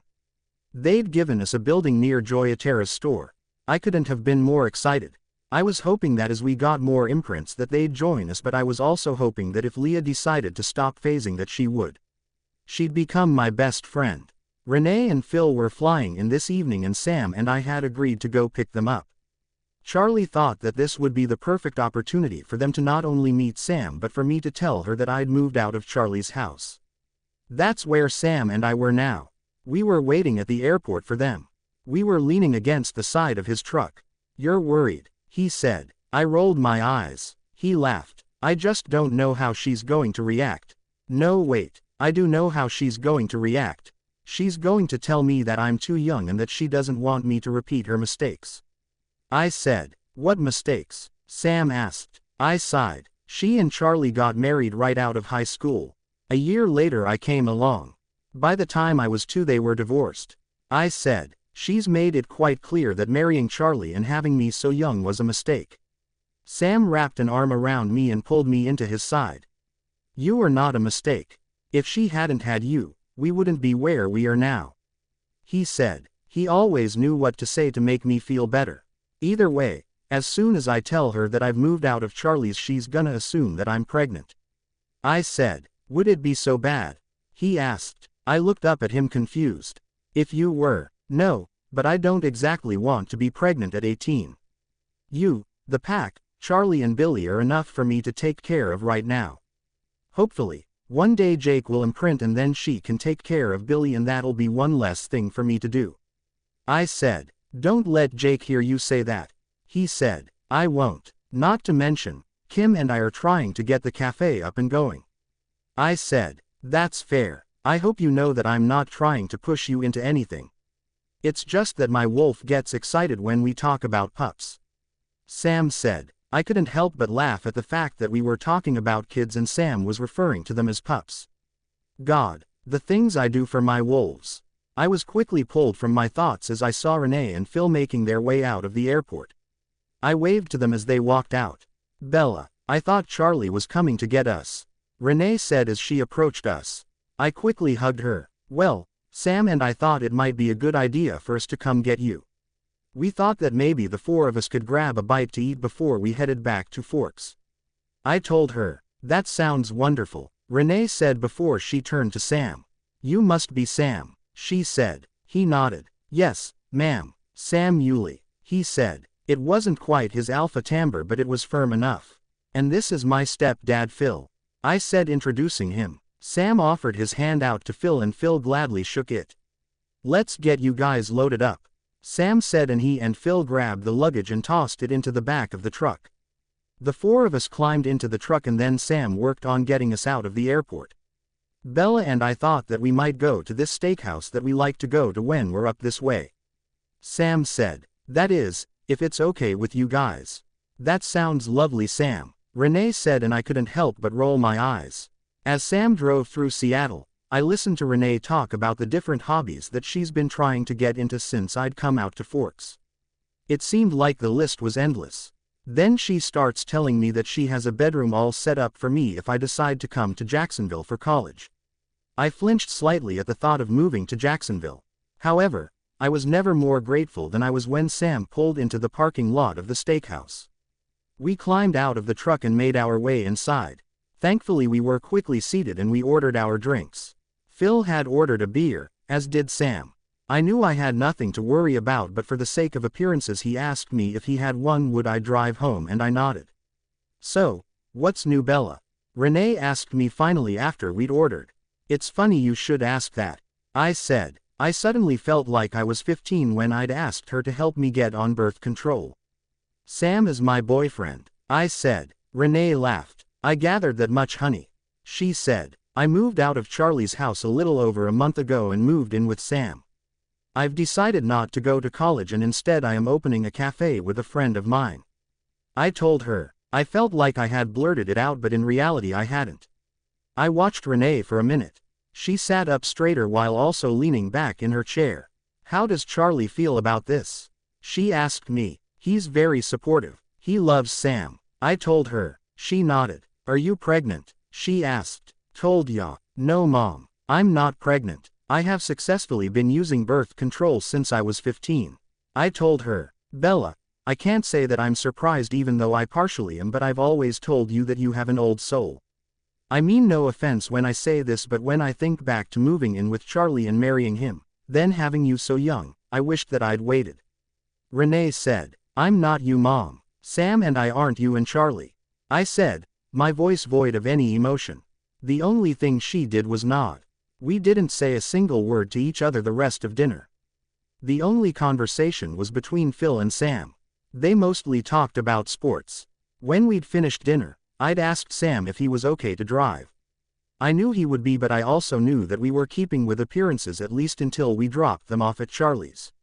He'd told me he was. I was grateful. I wasn't in the mood to deal with Renee. All I wanted to do was go home, ready for this day to be over.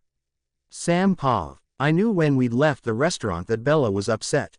She'd been honest with her mom, well, as honest as she could be, and her mom had said some really hurtful things. Once we were back on the road, Bella was quiet the entire drive to Charlie's house. When we'd pulled into Charlie's driveway, Renee chose then to speak up. Bella, can't we come stay with you too? I mean, we're only in town for a couple of days, have to make the most of it. Renee said. Don't worry mom, we'll have plenty of time to spend together.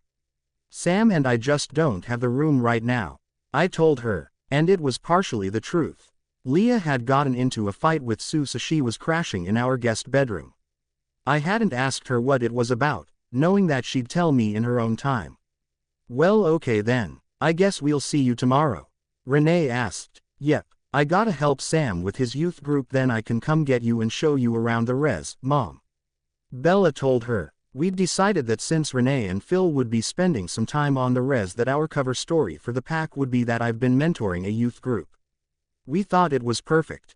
Phil and I grabbed the luggage out of the back of the truck and the four of us made our way into Charlie's house. Charlie quickly hugged both Bella and I before he turned to Renee and Phil. This had to be awkward for him. I'd have to talk him and Billy into going fishing when this was all over. After everyone was situated, Bella and I said our goodbyes and headed home. I knew that I had to get her as far away from Renee as I possibly could. The next morning Sam and I had gotten up to get ready for the La Push graduation.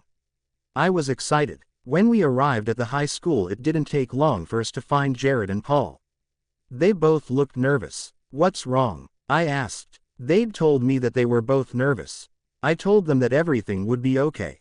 That this was a huge accomplishment for them. After the graduation ceremony, everyone headed their separate ways. Sam and I headed back to the house so that I could change clothes and fix lunch. Charlie was bringing Renee and Phil down. We would have lunch and then show them around the reservation. Sam and I had gone back and forth about where or not to introduce them to the pack. We'd finally decided to just go ahead and introduce them. I had just changed clothes and finished fixing lunch when Leah came downstairs. She sat at the kitchen island and I knew that she was ready to talk. Okay, out with it, I said. She sighed. Mom and I had a fight. She said. That I knew. I told her that I'd imprinted. She told me that she was happy for me and wanted to know who it was. I couldn't tell her. She doesn't get that I'm not ready to just give in to the imprint. That I don't want my freedom taken away from me. Leah said. To say I was shocked was an understatement. I mean, sure. When Sam had told me that the imprint had happened and that the legends that Jake had once told me were true, I'd mentally thought that it was weird that the spirits would choose me for this wolf that was so important, therefore making me equally important, but I never once thought that my freedom had been taken away. Isis, that what you really think? That my freedom was taken away? That when Sam imprinted on me that it created false feelings? You don't think that I really love Sam? All of you? I asked her, feeling like someone had just tried to rip my heart out. I guess the realization of my questioning had gotten to her. She looked sad. I'm sorry, Bella. That's not what I meant. I know that you love Sam, just like I know that he loves you.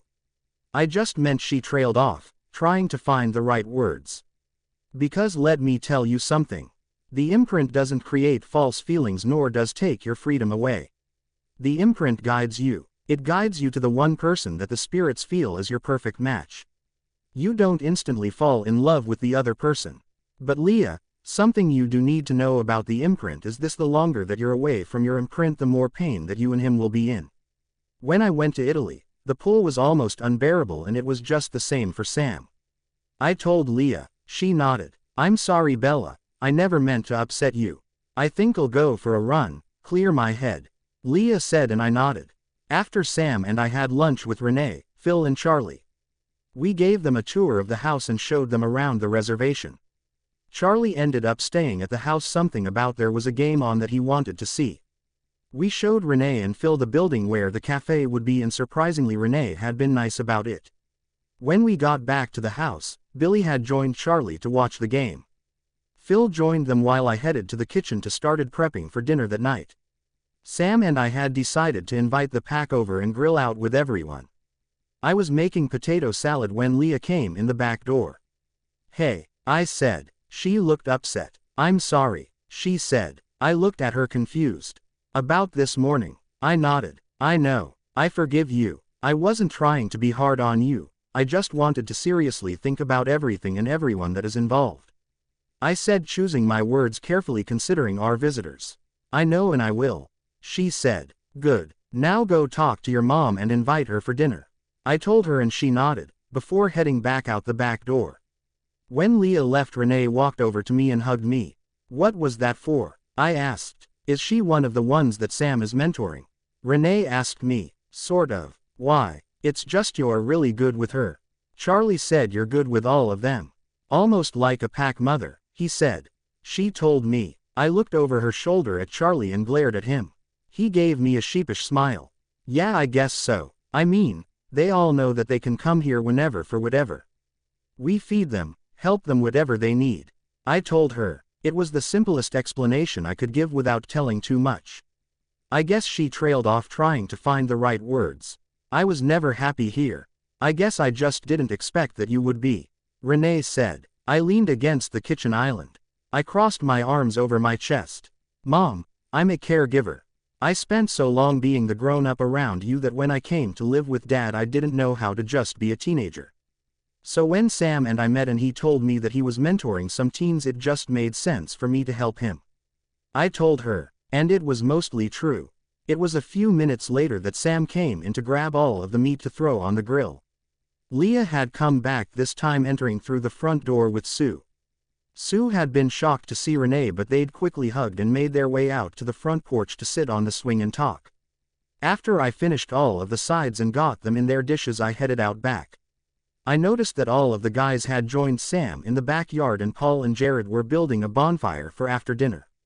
When the food was finished, Sam and I invited everyone inside and made introductions, obviously using our cover story. After everyone fixed their plates, everyone spread out. Renee and Sue out front. Billy, Charlie and Phil living room, Sam, me, Jared and Kim at the table, and everyone else had gone out back. It was nice having everyone together. After dinner, everyone had gathered in the backyard. Like any bonfire, Billy was going to tell some of the legends. He'd talked to me and Sam, wanting to know what we thought about Renee, and Phil listening to them. We didn't have any objections. Like normal, the guys sat on logs while we girls sat on the ground in front of them. As I sat there and listened to Billy tell the legends that I absolutely loved hearing, I looked over at Renee and could see that she was entranced. I felt like everything was perfect. When Billy had finished telling the legends, everyone got ready to go their separate ways.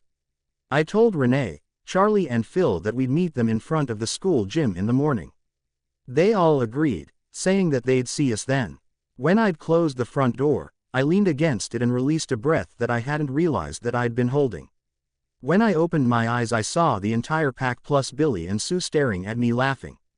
Only one more day, I said, before I made my way upstairs to take a nice relaxing bath. The next morning Sam and I were up bright and early. We'd told everyone that they were on their own for breakfast this morning. I was so excited. Today was the day. I was finally graduating high school. I'd felt like this day was never going to come. As Sam was driving us to Forks for my graduation, I looked over at him and he was smiling. He didn't do that very often. What are you smiling at? I asked him. It's finally here. You're graduating, which means that I don't have to worry about you going to Forks most days. Charlie doesn't even ask you to come to the house anymore, knowing that it's better if he comes to us. It's a great day, Sam said. I know. I was thinking this morning that now that high is over I can really focus on getting the cafe up and running. Are you sure you can still do the renovations? I asked him. He reached over and grabbed my hand. Of course. There's nobody else that I would trust to do it. Besides, the council is going to reimburse whatever you spend getting set up. He told me. As he pulled into the school parking lot, I couldn't help but feel blessed about everything that had happened. Granted, some bad stuff had happened in the last year and a half, but lots of good things had happened too. Jake and I had reconnected. I'd met Sam and fallen in love with him. I'd found best friends in Angela, Kim and Leah. I couldn't ask for better friends. After graduation, we'd headed back to the reservation so that I could change and get everything set up for the joint party that we were having. Kim had even talked to her family and they'd be joining us too. We'd set up tables inside the community center, one for each of us. I'd made enough food to feed an army, including the 4 cakes. I'd made one for Kim anyway. I was beyond ready to celebrate with everyone. When everyone arrived, I explained how I had everything set up. We were doing buffet style. Everyone was to fix their plates in the following order: elders, women, men, then the youth group. After everyone had eaten, I'd seen Old Quill and I'd wanted to officially introduce him to Charlie. I mean, after all, technically Charlie was his nephew. Charlie was beyond excited to officially meet Great Aunt Molly's husband. He'd been saddened to learn that his cousin, Quill IV, had died in a boating accident, but when he saw Quill V he got excited again. Charlie told me that it was awesome that he and Old Quill were mending the fences that had been caused between Molly and my grandparents. Old Quill often told me that I reminded him of Aunt Molly. I think that's why we got along so well. That night, after everyone had gone home, Sam and I just sat on First Beach for a while. We'd come a long way since the day that he'd imprinted on me. Part of had wondered though, if I'd been awake the night that he'd found me in the woods, if he would have imprinted on me that night. I have to tell you something. I didn't want to say anything earlier because I didn't want to ruin your day. Sam said. I was sitting between his legs, leaning against him. What is it? I asked. Carlisle called. It seems that the Volturi do not wish to make a deal. Sam told me. I could feel the tears building up in my eyes. I figured they probably wouldn't when we hadn't heard from any of them. Did you mention the Edward stuff to him? I did. They're making their way back here, just in case he decides to try something. Sam told me and I nodded. I couldn't speak right now. I knew that if I did I would start crying. Sam paused. Bella was hurting. I could feel it, and it was constant. I could feel it all the time and I hated it for her. She'd thought that when she'd gone to Italy to help Alice that everything was going to work out in her favor. Unfortunately, it wasn't looking like that was going to happen. Fortunately, the Cullens were coming back and they were going to sit down with us so that we could make a plan. There were 2 things we were fighting against right now. The first was the Volturi and the second was Edward. We had no idea what to expect from Edward. Every time one of the wolves howled, Bella would get antsy. I knew that it wasn't because she was worried that one of the wolves was hurt, it was because she was worried that Edward was back. She was even having nightmares. She hadn't had them since I'd imprinted on her. Charlie had told me about them. He'd told me that she'd wake up screaming bloody murder. I needed to find a way to get her out of this deal with the Volturi, but the only thing I could think of was if we fought them all. A couple of days after Carlisle had called, he called again letting me know that they were back. We'd decided the 2 of them and 2 of us plus Bella would meet that evening at Charlie's, that way we could all sit down and come up with a plan. Now I just had to tell Bella. Bella paused. I couldn't believe that it was happening again. I'd been having nightmares again. I knew that Sam was worried even though he hadn't said anything. When Sam had gotten back from patrol this afternoon, he'd told me that we were going to Forks this evening. When I questioned him about it, he told me a couple of the Cullens were meeting us at Charlie's and that we were going to come up with a plan on dealing with the Volturi. When we got to Charlie's, Sam led me into the house with Jared following. When we walked into the living room, the 3 of us sat on the couch while Carlisle and Emmett sat across from us on the loveseat and Charlie in his recliner. Thanks for letting us meet here.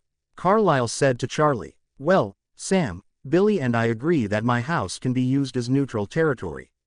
Charlie said. Carlisle nodded. He turned to look at Sam. So as I told you, Arrow has decided that he will not let Bella out of the agreement. I tried to bargain with him, but the only thing he would want is Alice and Edward. Alice won't leave Jasper and she won't let Jasper live in Botlera. So if we can strengthen our numbers, then we might stand a chance at fighting them.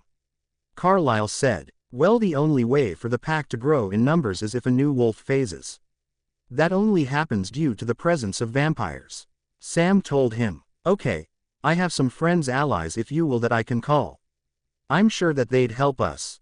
Carlyle said, are they like you? Jared asked him. I knew what he was hinting at. Jared wanted to know if these would be red-eyed vampires. Some, but not all. Carlyle told him, if they don't feed in the area, I can allow it. Sam told him, surprising me. Carlyle nodded. I will make some phone calls. Carlyle said, once we strengthen in numbers, then what? Sam asked. Then we have to get word to Arrow. Make him think that there's a group rising against him. Carlyle told us, if we can do that, Alice should be able to get a vision about what Arrow plans to do. It could be when he plans to come, where he'll be, how many is with him. It all depends on what he decides. We all nodded. What about Edward? I asked. Alice had a vision that he's gone south for the moment. Whatever he decides to do, she'll see it and we can plan. Edward isn't thinking clear right now. Emmett said. Rose is on standby. If for whatever reason we need to get you away, she has a bag already packed in the trunk of the car. All you'll have to do is call her and get to the treaty line. I nodded before looking up at Sam. He gave me a small smile.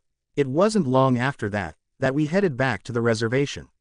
When we pulled into the driveway, Jared hugged me before heading to go see Kim. I could understand that with everything going on, especially after spending the evening with vampires, that he'd want to physically see that she was okay. Leah had gone back to Sue's, which I was kinda grateful for. I didn't really want anyone around right now. As Sam and I locked up the house and made our way upstairs, I couldn't help but think that something bad was going to happen. It would either be me, Charlie, or one of my wolves. Bella Pav. As the days progressed and we hadn't heard much out of Carlyle, we went about our daily lives. Kim and I spent most of our time getting the cafe ready.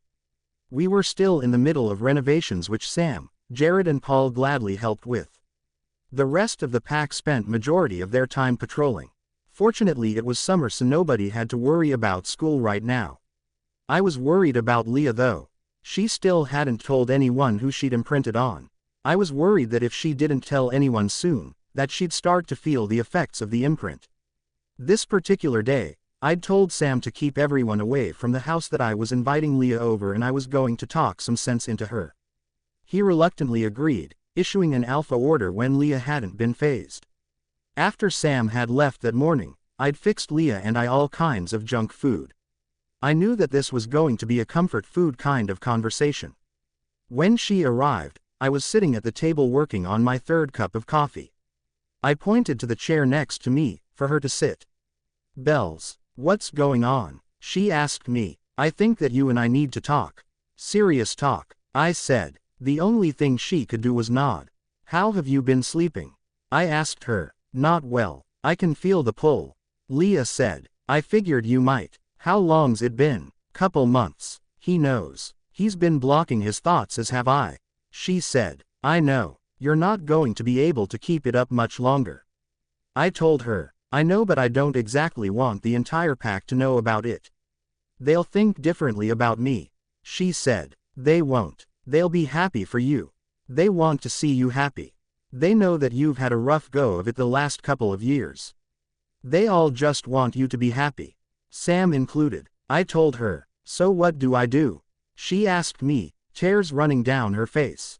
First, you need to let go of all of the hurt. Then, you need to find your imprint and tell him that you accept the imprint. Once you do, the pain and exhaustion you feel will dissipate. After you've done all of that, the two of you will come back here and share your news with the back. I told her. She nodded. Thanks, Bells. I know that I was really upset that first time that I saw you and Sam together, but the more that I've gotten to know you, the more I realize that you're the right person.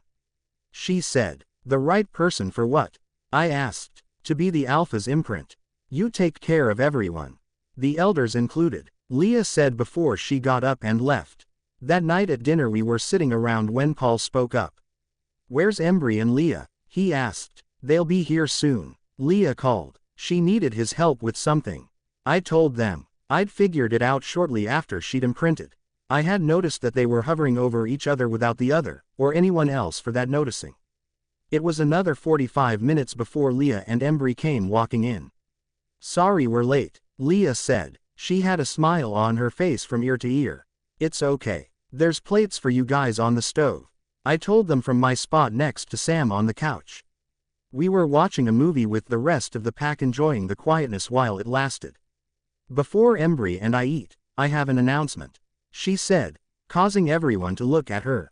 "I imprinted a while ago, and thanks to the words from a very wise woman, it took me until today to accept the imprint." "You and Embry?" Jake questioned. Leah and Embry both nodded. "When I first imprinted, there was so much going on that I didn't want to think about. Well, that and some misconceptions that I had about imprinting. But it's all okay now. Embry and I talked and we're working through it," Leah said. "That's good, La. Congrats to the both of you," I said, before turning back to the movie. "Thanks, Bells," she said, making her way to the kitchen, pulling Embry behind her. It wasn't until we were laying in bed that night that Sam decided to question me. "It was you, wasn't it?" he asked me. "What?" I replied. "Leah, coming to terms with her imprint. It was you, wasn't it?" he asked. I might have pointed her in the right direction. I might have cleared up some misconceptions that she had about the imprint. I also might have been the only one to figure out that she'd imprinted without either of them admitting it. I just left her be, and eventually she told me. At first she didn't tell me who she'd imprinted on, but I knew. I'd noticed things, and since neither of them had really been sleeping lately, I decided that it was time to nudge her. I told him. He pulled me closer to him and he kissed the top of my head. "I don't know what I'd do without you. You seem to always know what everyone needs," he said. "You know, La said something to me today about that. She mentioned about how upset that she had been when she'd first seen us together, but that she couldn't imagine anyone better fit to be the Alpha's imprint." I told him. "She's right." I turned slightly in Sam's arms. "I can't really explain it. I guess part of it goes back to Renee. I was so used to being the grown-up around there. Someone had to make sure that the bills got paid, food was on the table. I never got to have normal teenage experiences. So when I moved in with Charlie, it wasn't as bad as with Renee, but I was still pretty much the grown-up. Charlie can't cook to save his life," I said. Sam kissed the top of my head again. "Well, I know that the pack enjoys you taking care of them. I love that you want to take care of me even though it's not necessary. You check in with Billy and Sue.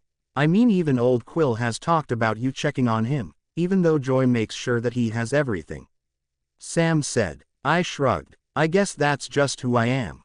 I'm a caregiver," I said. "Well, you're the best one I've ever seen," he said. "Thanks." As the days progressed and we waited for news, the days turned into weeks, and the next thing we know it's been 2 months. It was late August. I'd woken up feeling sick that morning and Sam had encouraged me to go see Sue. I protested, saying that all I needed was some rest and fluids. He told me I was going. As I walked over to the clinic, I kept thinking that I couldn't be sick. I didn't have time for it. The cafe was finally open in a week and I had so much to prepare. I still hadn't settled on a menu, which I needed to do today so I could get food ordered and it would be here on time. I must have been lost in my thoughts because I hadn't realized that I'd made it to the clinic. I walked in and told the receptionist that I was there to see Sue. She quickly paged Sue to let her know that I was there. She walked out looking surprised to see me before leading me back to her office. "Is everything okay, Bella?" she asked me. "I don't know. I woke up this morning feeling sick. And I've been really tired lately," I told her. She nodded. "Okay. It's likely nothing, but we can do an exam. I mean, if I was trying to open a cafe and control a pack of wolves, I'd be tired too," she said, making me smile. "Is it possible you could be pregnant?" she asked. "I don't think so. I've been on this since I was 15, but I mean, I guess there is that chance," I said. She nodded. "We'll start with a pregnancy test," she said, handing me a cup. "Bathroom's around the corner." I walked out of her office and down the hall to the bathroom. While I was trying to pee in the cup, I couldn't help but think. Was I pregnant? I mean, sure I was on the pill, but it's not like Sam and I used extra protection. When I came out of the bathroom, I headed back to Sue's office and handed her the cup. I sat down in the chair while she walked over to the counter. She hadn't performed the pregnancy test. She turned to look at me. "You nervous?" she asked me. I nodded. "Yeah, I mean we weren't trying to get pregnant if I am," I told her. She looked back at the counter for a second before she took her gloves off, throwing them in the trash. She walked over and sat in the chair beside me. "Bella," she said, taking my hand, "it happens. Is it ideal for you to be pregnant at 18? No. Is it bad timing? Obviously, with everything else going on, but one thing I have learned about you is that you always rise above." Sue said. "Thanks. It was positive, wasn't it?" I asked. She nodded. I let out a sigh. "I'm gonna go tell Sam. Can you bring Dad to the house tonight for dinner? I'd love for the two of you to join us." I asked. "You want moral support?" she asked. "Please," I said. "Of course." After Sue and I finished talking, she led me into an exam room where she did an ultrasound. When I left the clinic, I made my way over to the cafe where I knew that Sam was working. When I walked inside, everyone stopped what they were doing and looked at me. "Can Sam and I have a minute?" I asked. Everyone nodded and made their way outside. I waited a few minutes before I said anything. "Can they hear us?" I asked, and he shook his head. "Good. I just finished with Sue," I told him. "How'd it go?" he asked. I started laughing. I couldn't believe that any of this was happening. He looked at me confused. "Do you remember when we went to pick up Renee and Phil at the airport?" I asked. He nodded. "Do you remember the conversation that we had while we were waiting for them?" I asked. He looked in thought. He leaned against the counter that he'd previously been working on. "We were talking about how when your mom found out that you were living with me that she'd assume that you were pregnant," he said. I nodded. "What else?" I asked. Made a comment about my wolf being excited about the thought of you carrying our pups," he said. After a few seconds, he stood up straight. The light bulb went off. "Are you?" he asked. I nodded. "Sue did a pregnancy test and an ultrasound. Apparently, your wolf decided that he didn't like the idea of me being on birth control," I said with a light laugh. He crossed the room quicker than I'd ever seen him. He quickly pulled me into his arms and spun me around, kissing me before sitting me back down. "I can't tell you how excited I am right now," Sam said. "Sue is gonna bring Charlie to the house tonight for dinner. She'll be there for moral support. I wanna go ahead and tell him. Then we can tell the pack and the elders tomorrow," I said. He nodded. "Of course. I'll issue an alpha order for them to stay away until tomorrow," he said. "Good," I said, leaning up and kissing him. Sam pawed. I couldn't believe how excited I was. Bella was pregnant with the first pack pups. I knew that she was scared. She was scared to tell Charlie. She was scared because of Edward. And she was scared because of the Volturi. Bella and I were waiting for Charlie and Sue. They were joining us for dinner tonight so that we could tell Charlie that we were pregnant. Bella didn't want to wait. I could understand that. She'd been in the kitchen all afternoon preparing all of Charlie's favorite foods. I think that subconsciously she was hoping that it would soften him up. I knew otherwise. The moment he saw all of his favorite foods on the table, he was going to know that something was up. I just hoped that he wasn't going to try and shoot me. Granted, it wouldn't kill, but it would still hurt. I heard him, the moment he pulled in the driveway. I could hear him and Sue talking in the driveway. He was already suspicious because Sue had asked him to come instead of Bella. This was going to be fun. I walked over to the fridge and grabbed Charlie a beer, ready to hand it to him when he walked in. Bella was getting the last of the food on the table when they walked in the door. Everyone greeted each other and I gave Charlie his beer before we all made our way to the table. "Bells, this is all of my favorites. Are you trying to butter me up?" Charlie said. Bella and I looked at each other. "'Cause it's working." We both sighed as everyone started fixing their plates. "So, Dad, how's everything at the station?" Bella asked. "Good. I had to break up a party at the stadium the other day. Mike and Tyler decided it would be a good idea to throw a farewell party for the ones going off to college," Charlie said. "Well, I guess the idea was nice," I said. "Yeah, they just didn't think about the part of the underage drinking and being on school property," Charlie said. "I imagine not," Charlie added. You, had a visitor last night, Bells. This caused both her and I to look over at Charlie. Who? She asked. Edward. He was sitting on the porch when I got home. Charlie said. Bella nodded. He must have decided at the last second. Otherwise Alice would have seen it. She said. I guess. Charlie said. I knew that Bella was planning on calling Alice after Charlie left. After dinner Bella had brought out the dessert that she'd make special for tonight with some coffee. Charlie sat there looking at the dessert. I knew he was processing. Bella had made a cake with the words, "We're pregnant," on it. Is this for real? He asked, his tone having changed from earlier. He looked at both Bella and I. Yeah, apparently Sam's wolf didn't like the idea that I was on birth control and really wanted a pup. She said. Sue and I both laughed at her words. That's not funny, Charlie said, before he stood up from the table and walked outside. Bella paused. I sighed. I stood up from the table and followed Charlie outside. He was sitting on the swing. I sat beside him. He wrapped his arm around my shoulders and pulled me into his side. We did try to be careful, Dad. I told him. I know, Bells. It's just not easy hearing that you're pregnant right as your life is beginning. Not to mention all of the vampire stuff that's going on. Charlie said. I know. And if I'm being Hunstime more scared about what Edward will do than I am about the Volturi. I said. Why Edward? He asked. I shook my head. You didn't see him that day in the school parking lot, Dad. His eyes were pitch black, meaning that he hadn't hunted recently. The only time that I'd ever seen him like that was when I first moved here. I know that he has something planned, but not even Alice knows what it is. I'm afraid that when he finds out that I'm pregnant that he might try something. I told him, knowing that Sam was probably listening. Bella, one thing I know for sure is that the pack isn't going to let anything happen to you. The other thing I know is that you and Sam are going to make wonderful parents. Charlie said. I laid my head on his shoulder. Thanks, Dad. I said. I mean, you're kind of already doing it with the pack, if you think about it. Charlie said. After Charlie and Sue had left, I called Alice. I told her about Edward showing up at Charlie's the night before. She had confirmed what I'd already suspected. She hadn't seen anything, so once again we were back to waiting. I guess Sam could tell how nervous I was getting. He'd decided that the two of us needed a getaway before anything else happened, especially with the cafe opening soon. Sam packed a couple of bags for us, loading everything into his truck. We were going camping for a couple of days.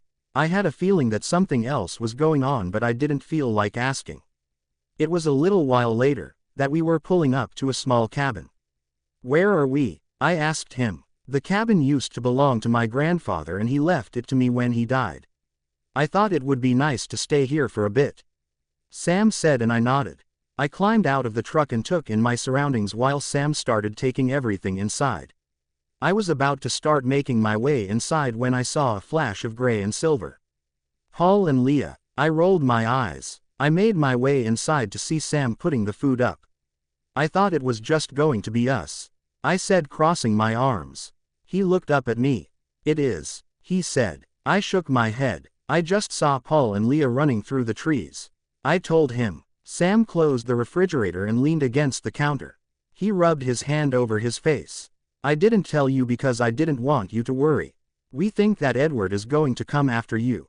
Sam said. Okay, so we're making it easier to get to me. What the hell, Sam?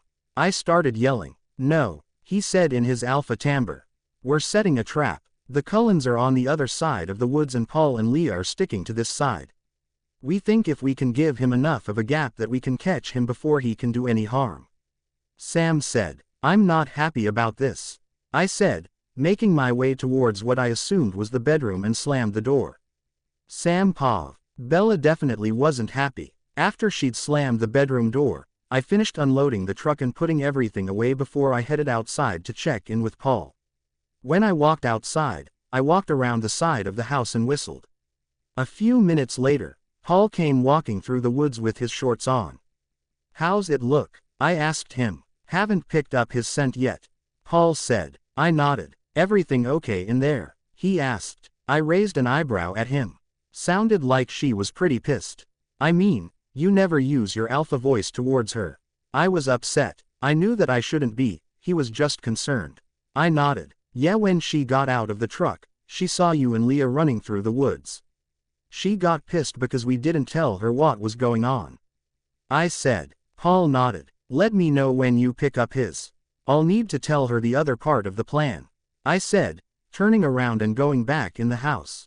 After almost 2 days, there still hadn't been any sign of him. So we decided to improvise. We'd decided to have Bella walk in the clearing that was nearby, that way she'd be leaving her scent and he could pick it up. We weren't far from her. There were 6 pairs of eyes on her at all times, just in case he chose this moment to make his appearance. We were just about to call it a day when all of a sudden I smelled him. I told everyone not to move.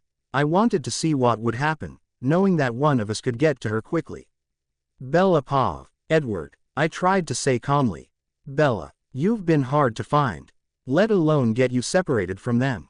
Edward Saeed. They're very protective. I said. How'd you get away? He asked me. I knew that I had to lie to him.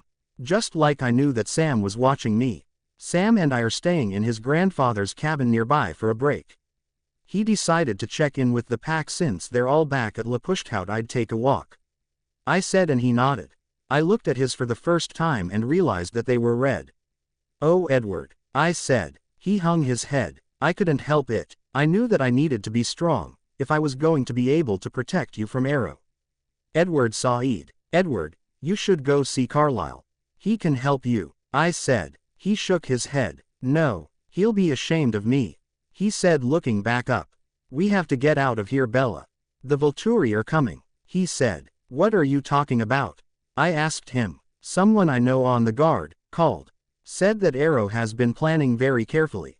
He's coming to destroy everyone.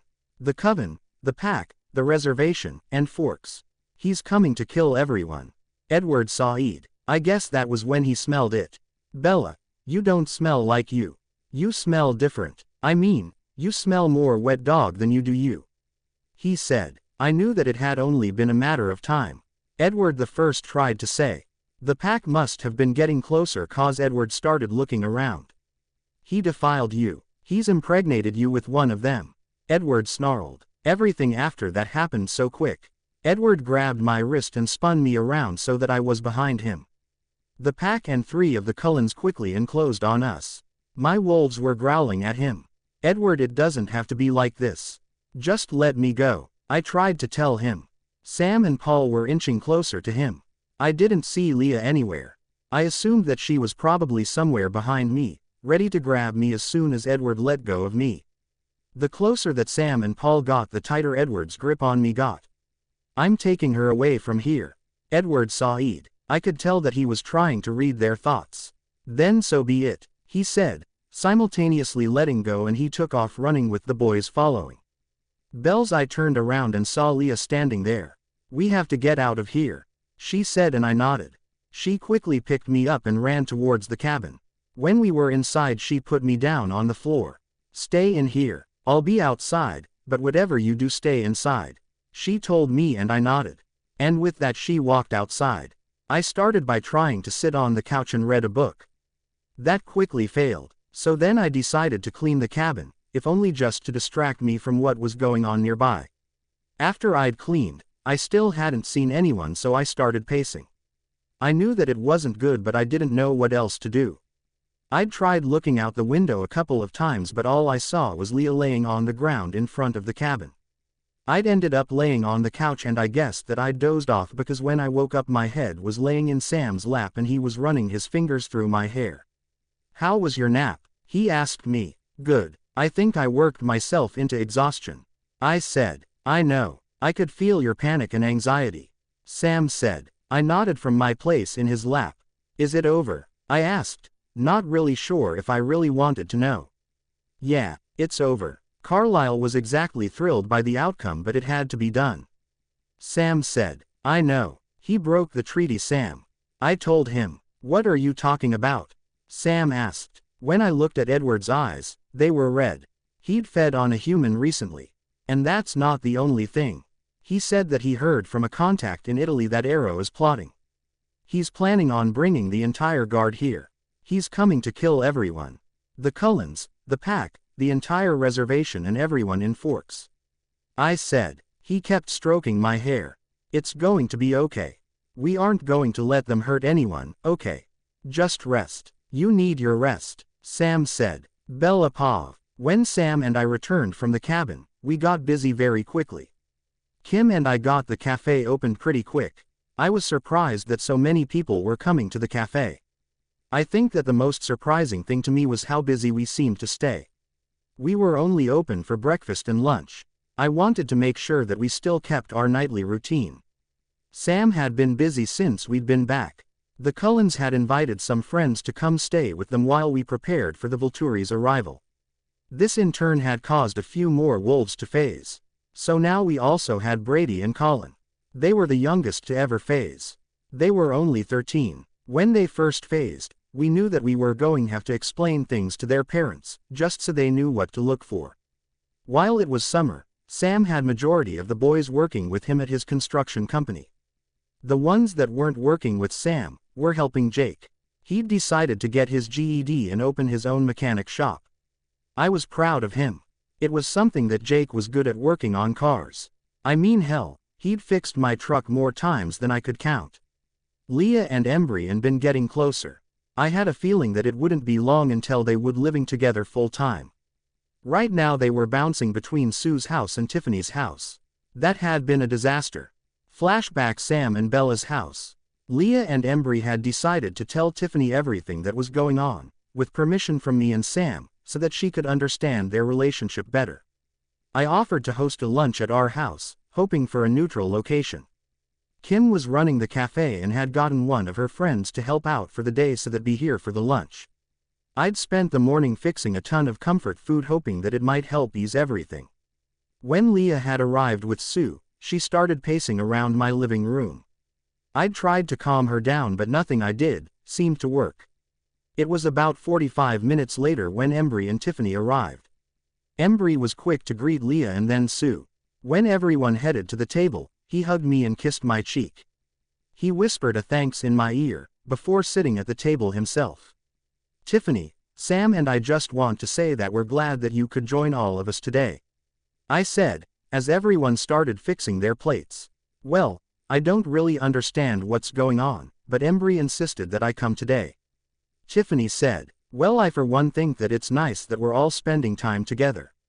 Sue added, thank God for Sue. Tiffany just smiled. We all sat in silence for a few minutes while we fixed plates and started to eat. I looked over at Embry and Leah and nodded slightly. Mom, there's something that I have to tell you, Embry said. Tiffany sat her fork down and sat up straight, looking at her son. Do you remember hearing the tribal legends that Billy and Old Quill would tell at the bonfires? Embry asked his mom. Yes, of course. You told me that you wanted me to hear them so that one day, I'd be able to tell them to your children. Tiffany said, right. Well, you see, the legends are true, Embry said. I sat there as I could see the gears turning in Tiffany's head. The legends are true, she asked, and we all nodded our heads. How many of the legends? She asked. To the best of our knowledge, all of them, Sam said. Tiffany nodded. Okay, she said. So, the legend about the shape-shifting wolves? She asked. It's true. Some of us were born with the gene that allows us to shape-shift into wolves in order to protect the tribe, Embry said. And you're one of these wolves? She asked Embry. She sighed. Right. Meaning you found out that your father is from here, Tiffany said. None of us had even thought about that when we decided to have this lunch. But she made a good point. If Embry's father had been from the Macaw tribe, then he never would have phased for the first time. What are you hiding, Tiffany? I asked her. I would protect my boys. She snapped her head over to me. It was a long time ago. I was fighting with my parents, so I'd left and went to a bar that was near the reservation. I met a guy. We talked. Things happened. I knew where he was from and I knew his name, but other than that I didn't know anything. 6 weeks later, I found out I was pregnant and my parents kicked me out. I loaded up my car and I drove down here. She looked past me at Sam. I tried to find Embry's father, but I was told that he'd left and they didn't expect him to return. That he'd left behind a wife and son, she said. I look over at Sam. I grabbed his hand, gently squeezing it. Josh, I asked him. He slightly nodded. The council and I have had our suspicions for a while. We figured if it was someone else that they would have spoken up by now. After a while, we just assumed that it was Josh. Sam said. I looked over at Embry and he had tears in his eyes. Leah had pulled him into her arms and was rubbing his back. Tiffany cleared her throat. What other legends are true? She asked. I couldn't help but roll my eyes. They're a legend about imprinting. Sam said. Like ducks? Tiffany asked. Not exactly. It's the spirit's way of guiding us to our soulmate. When a wolf phases for the first time and they look into the eyes of their soulmate, everything changes. Their entire world shifts. It's as if gravity no longer holds the wolf to the earth or soulmate does. Sam told her, while he looked over at me. I couldn't help it. I leaned over and kissed him. Right. Why are you telling me this? Tiffany asked. Because Mom, Leah and I are imprints. To each other. Embry said. We all sat there and watched Tiffany take in the words that her son had just said. You're imprints to each other.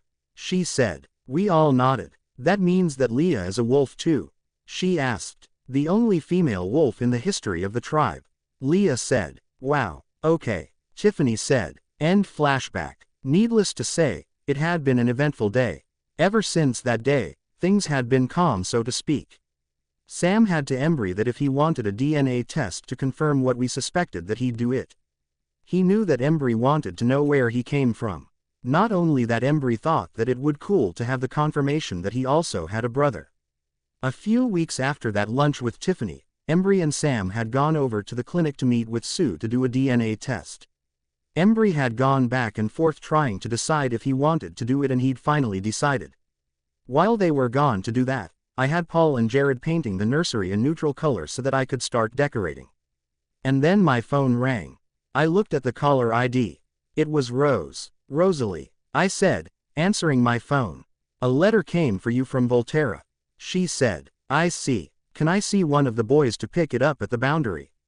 I asked. Sure. I'll send Emmett. 10 minutes. She said. Perfect. I said, hanging up. I turned around and Paul was standing there. I knew that he'd heard the entire conversation. I could feel the tears building up. Paul quickly pulled me into his arms and let me cry. I didn't know what I was going to do. Bella Pav. I was almost 6 months pregnant. Sam and I found out that we were having a boy. Ever since the day that I'd gotten that letter from Arrow, I'd been a nervous wreck. I hadn't been sleeping much. I knew that everyone was worried about me, but what was I supposed to do? I sat on the couch and pulled out the letter Arrow had sent me and read it for the umpteenth time. Bella, while the other kings and I appreciate your understanding for the need for secrecy, being the mate of a supernatural creature, it does not dissolve the matter at hand. You know too much about our kind and therefore a punishment is in order. You have 369 days to report to Volterra to accept your punishment, or we will be forced to take action. Sincerely, the Volturi. When I finished the letter, I folded it back up, sticking it in the envelope. I leaned back against the couch thinking about the fight that Sam and I'd had. He'd left, phasing the second he was off the porch. Flashback. Sam Pav. Bells, you can't just walk away from me. I said, slightly louder than I intended to. Bella was pacing around my living room. You don't get it. If I don't do this, the Volturi will come after me. And if they come after me, they'll find out about you. And she said, her voice breaking. I knew that she'd been struggling with this, I just didn't know how much. I walked over to her and pulled her into my arms. If they find out about you, then they would hurt you, maybe even kill you. I couldn't live with myself if something happened to you. She said. I lifted her chin so that she looked at me. Nothing is going to happen to me. I couldn't handle it if something happened to you. Bells, I love you. Why are you fighting this? I asked her. She let out a sigh and leaned her forehead against my chest.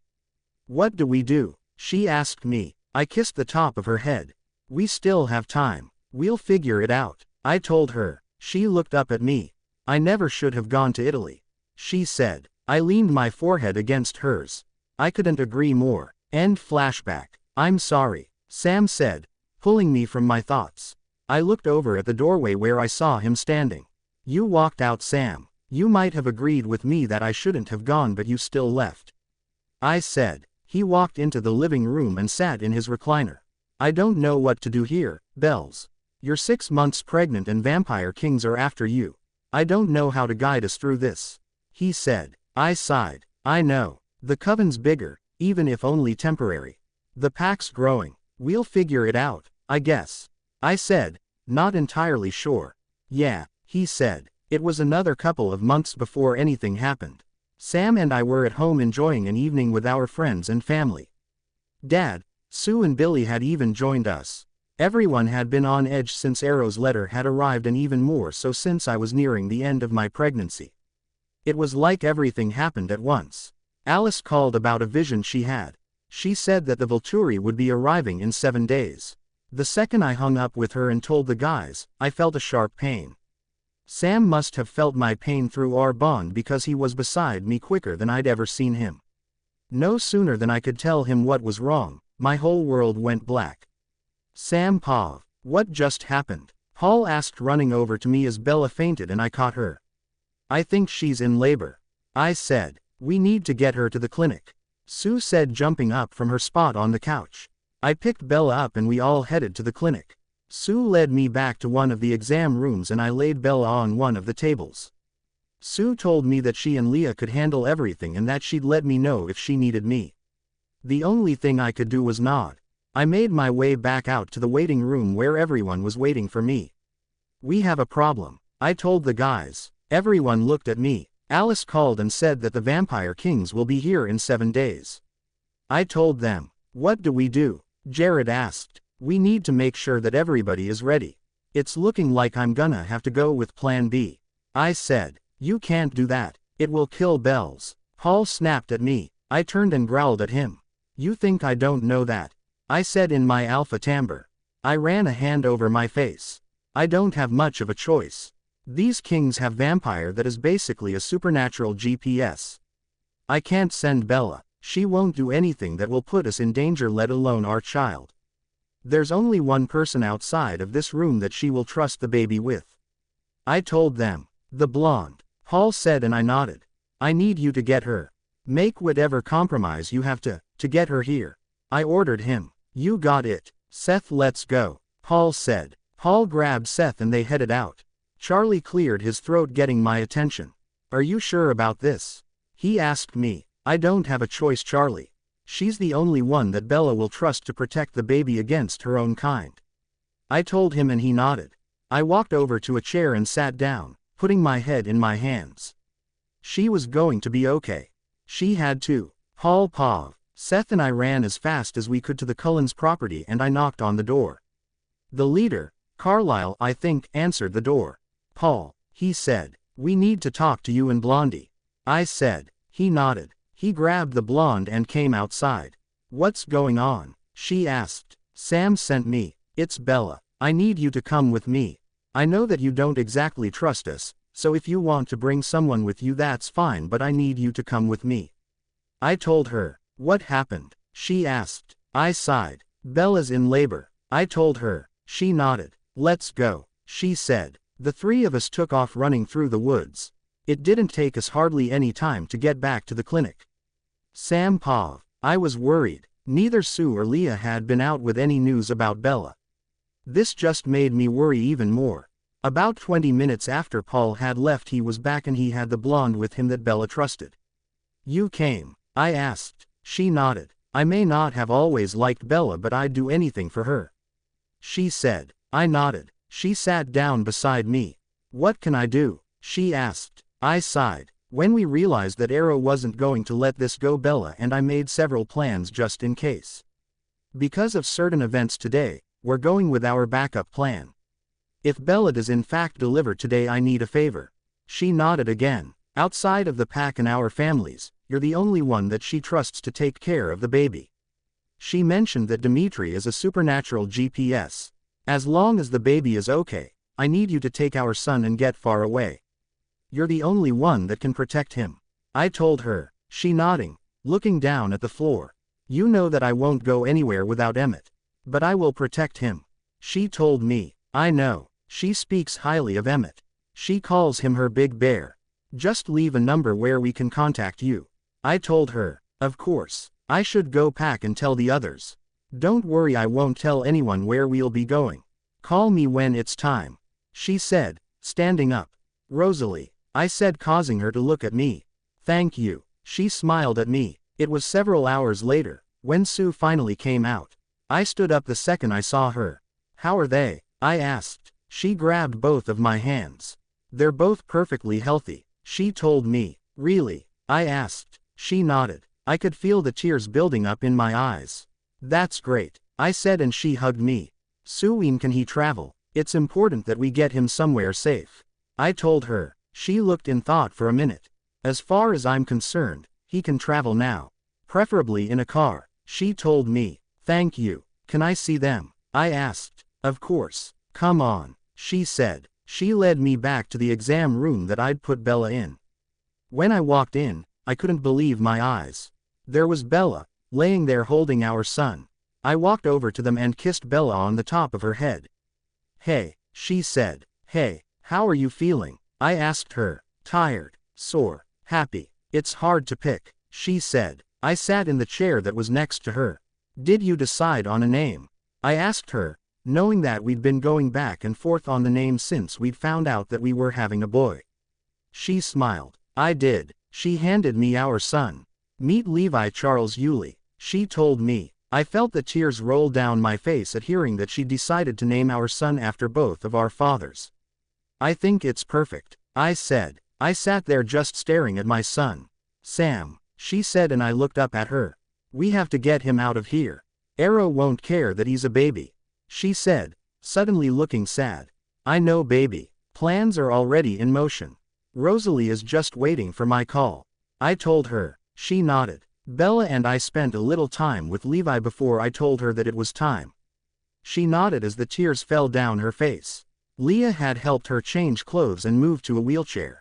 I handed her Levi and I rolled her out to the waiting room so that everyone could meet him before Rosalie headed out with him.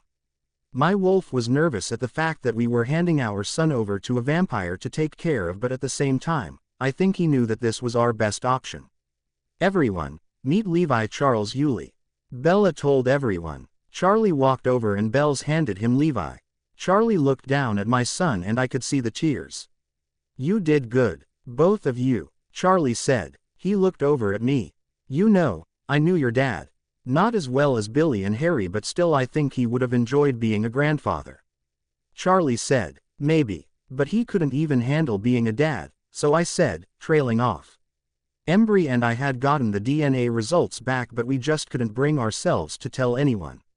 The only ones that knew were Sue, Leah, Bella, Embry and myself. We heard the door to the clinic close and we all looked. Sorry guys, but we should really get on the road, Rosalie said. I looked at Bella. The tears were falling harder now. Rosalie walked over to her. She crouched in front of her.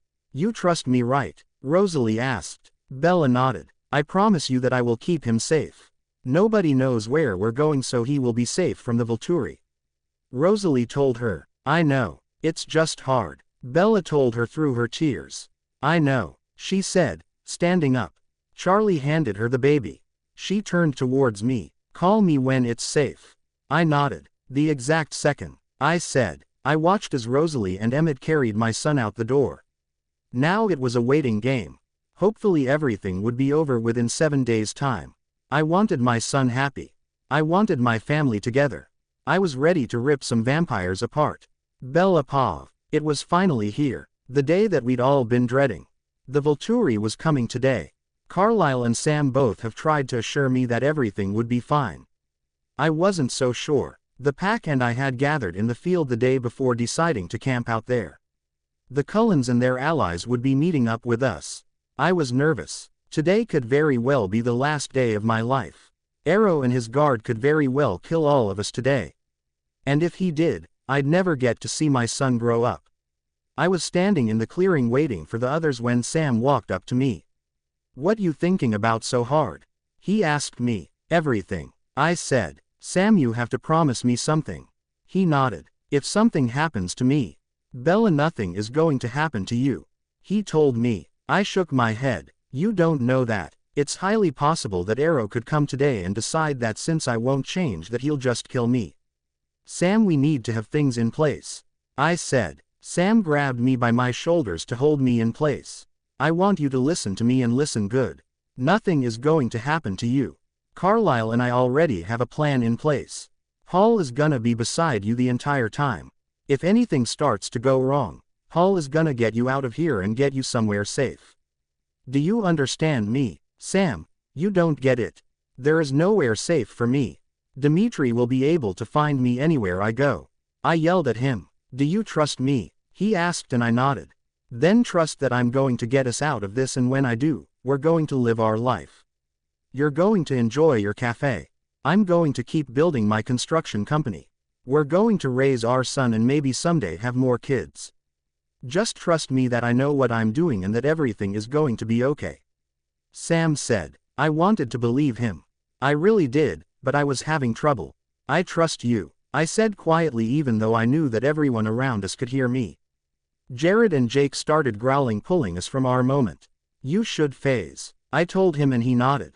Sam ran into the tree line so that he could phase. Paul moved closer to me. I lightly scratched behind his ear and I could have sworn that he was purring. Sam came trotting out of the trees and moved to stand on my other side. We were soon joined by the Cullens, minus Rose and Emmett, who I knew were with my son. It won't be long, Alice said. No one said anything. Sure enough, Alice was right. It couldn't have been more than 10 minutes, when we saw them approaching.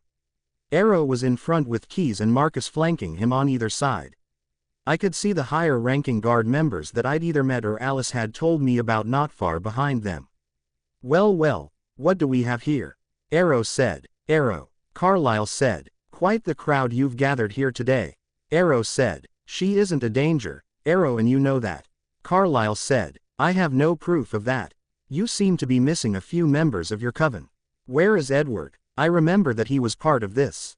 Isn't she his mate? Arrow asked. Some things have happened since the last time that you saw Edward, I'm afraid. Edward is no longer with us. And 2 other members are doing some traveling. Carlisle told him. I could hear the sadness in his voice when he mentioned Edward's name.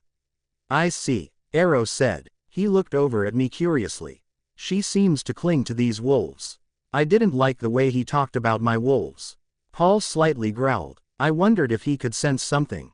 I leaned towards Paul's ear and whispered so only he could hear and relay to the others. Be careful, some of them have gifts. When I stood back up, Jane was eyeing me. She was plotting something. I watched her. There was no way that I was going to be able to take my eyes off her. So we have a dilemma. Rules have been broken and therefore there must be consequences. Arrow said. You know what you're going to do. Why are we wasting time? Keys said. Timing, brother. It can't hurt to see what they have to say. Arrow said. Bella was never Edward's mate. Alice spoke up. Arrow clapped his hands together. Alice, have you seen something? Arrow asked. I have seen many things including your decision, which I think is a mistake. May I approach? She asked Arrow. He nodded. I briefly took my eyes off of Arrow and Jane. I watched as Alice approached Arrow and he held his hand out for her. Alice placed her hand in his. I knew what was happening. Not only was she showing Arrow the things that she'd seen in her visions but also the things that she'd seen between me and the pack. I just hoped that she could block out anything having to do with Levi. It didn't take long until Arrow dropped her hand. You've seen a great deal. And if everything you have shown me is true, then we have no reason to be here, despite the fact that I think she'd make a great immortal. Arrow said. What about these creatures? Marcus asked. These wolves are not the same, brother. They are merely shapeshifters who have chosen the form of a wolf. I heard Arrow say. So you will leave in peace? Carlisle asked. Perhaps. Arrow said. I watched as Alice made her way back over to where Esme stood next to Carlisle. Everything after that happened in a blur. Paul had me on his back. The guard was running toward all of us. Before Paul even had time to react, Jane was lunging at me. She knocked me off Paul's back. I quickly started kicking her, trying to get her off of me. Paul grabbed her by the ankle and started trying to dismember her body. I looked across the meadow and Sam was in a fight with another guard member. I heard a yip and turned back to Paul, who nodded. I quickly climbed back on his back and we started running. Sam Pav. I finished tearing apart the vampire that I'd been fighting. I looked around the meadow for Paul and Bella and I didn't see them. I was hoping that meant that he'd been able to get her out before any of the vampires could get to her. I looked around again and most of the vampires had been destroyed. The only one left was the head one that was after my Bella. He was making his way towards Carlisle. I ran towards him as fast as I could. I lunged at him and ripped his head off. Leah and Jacob joined me, quickly dismembering the vamp. Once they'd all been dismembered, we phased and put clothes on so we could start the fires. I walked out of the woods and looked at Jared. Anyone been in contact with Paul? I asked. They got all the way to the Canadian border before I was able to make contact. He was really focused and alert, Jared said. I nodded. We quickly started building the fires and tossing the body parts in. I walked over to Carlisle. So, now what? I asked him. The family and I will head to Volterra. Someone needs to be there as a form of government. I've already sent word to Rosalie and Emmett that they are to join us after they drop off the baby with you, whenever you call her. Carlisle said. I nodded. Thank you. I know that things were tense for a while, because of Edward, but I really appreciate everything you guys have done for us. I said. Carlisle put a hand on my shoulder. Yes, we were sad about Edward, but he made his choices. Bella didn't deserve any of that, including the Volturi coming after her. We did what we felt was right. Carlisle said. Thank you. I said. We finished burning the bodies before the pack and I headed back to the reservation to wait on Paul and Bella. Jared informed me that they should be back soon. I called Rosalie and told her to bring Levi home in 48 hours, that I had one last thing I needed to do. Bella Pav. When Paul and I arrived back at the house, Sam was standing on the front porch. I slid off Paul's back. I ran up the porch steps and into his arms. When I pulled back from the hug, I turned to Paul. Thanks, Paul, I said. He nodded his big wolfy head at me before running off. Sam led me into the house. Where is everyone? I asked. Gone home. It's just you and me. Rosalie is bringing Levi in 2 days. He told me. Why 2 days? I asked him. Because there's one more thing I need to do before he comes home. Sam said, and I looked at him confused. He grabbed my hand and gently led me to the couch. We sat down. Bells, I love you. I love how selfless you are when it comes to others. I love how you take care of all the boys in the pack, even when they're hitting your last nerve. Sam said, and I could feel tears building up in my eyes. I had a feeling where this was going.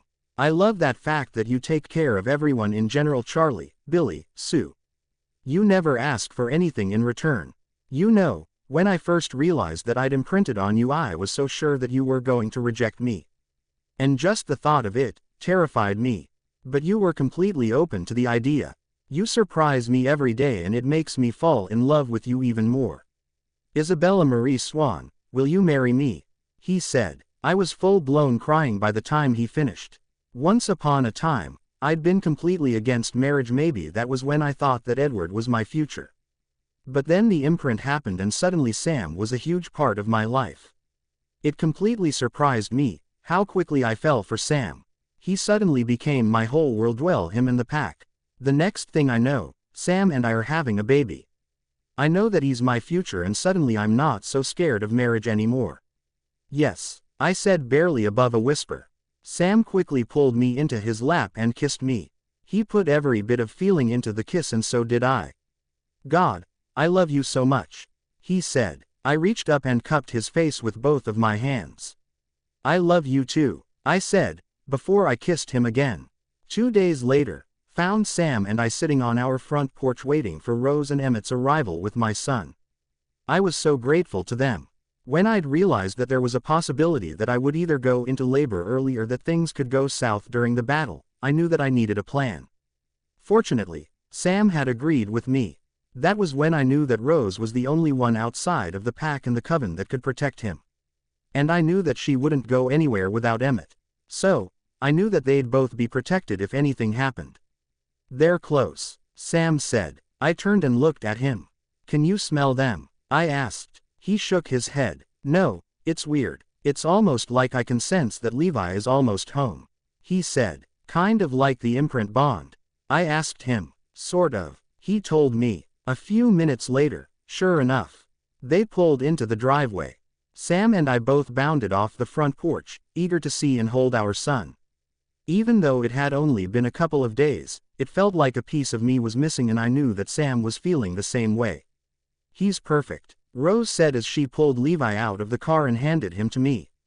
I looked down at my son in my arms before I handed him to Sam and threw my arms around Rose. "Thank you so much for everything," I said, pulling back. I knew that you were the only one that I could trust. For some reason I just knew that you'd understand. I told her. "More than you know." Rose told me. "Well, we're off," she said. I nodded. Sam had told me that the Cullens would be taking over Volterra. "Please be sure to write. After all, you're Levi's godmother," I told her. I think that if Rose could have cried she would have. "Thank you," she said, before they climbed into the car and left. I turned to Sam and Levi. "What do you say to a quiet night?" he asked me. I smiled at him. "I think that it sounds perfect," I said as we headed inside the house. Bella Pav. It's hard to believe. It's hard for me to believe that 14 years ago everything changed. The battle with the Volturi changed everything for USTHE entire pack really. After the vampires cleared out, things changed for the pack. There were a few nomadic vampires that would come through from time to time, but for the most part everything was quiet. Slowly, the original 8 members of the pack started to quit phasing, allowing them to have a more normal life. Sam was the first to quit phasing when I got pregnant with our second child, just 2 years after Levi was born. Leah was the second, when she and Embry decided that they wanted to try and have a normal life. Over time the others started doing the same. The only 2 that didn't quit phasing was Quill and Seth. Neither one of them was in a hurry to settle down, so they took over the pack. Quill is alpha and Seth is beta. Even as things shifted in the pack, I was still the pack mother. Old Quill had explained it to me once. He told me that even though things were shifting in the pack, the spirits still recognized Sam as alpha, and that since I was the alpha's imprint mate, that I'd be the pack mother until I died. The biggest shocker for everyone had been when Billy's health started to decline. Jake had called his sister Rachel and asked her to come home. The timing actually couldn't have been more perfect, cause she'd just graduated from college. When she arrived at Billy's house, we were all gathered outside. Sue and Jake were inside. None of us would have believed it, if we hadn't seen it with our own eyes. Paul had been standing beside Sam, Levi, Alyssa, our daughter, and myself. She hugged me as soon as she saw me. And that's when it happened. She went to introduce herself to Paul and boom. He imprinted. It was the craziest thing. As soon as Jake found out, he tried to kill Paul literally. Closing parenthesis. The both phased in the front yard in front of her. It definitely wasn't what she was expecting when she came home. We explained everything to her. She took it a lot better than Kim had. The only bad part was the fact that she wasn't ready to give in to the imprint yet. Apparently, Paul had dated Rebecca once and Rachel didn't believe that he could be faithful to her. She'd come to see me numerous times at the cafe to talk to me about it. After several months of making Paul suffer, she finally agreed when he asked her on a date. Sometimes I found missing the Cullens though. In the end, I'd grown to love having their friendship. Sometimes we heard from them.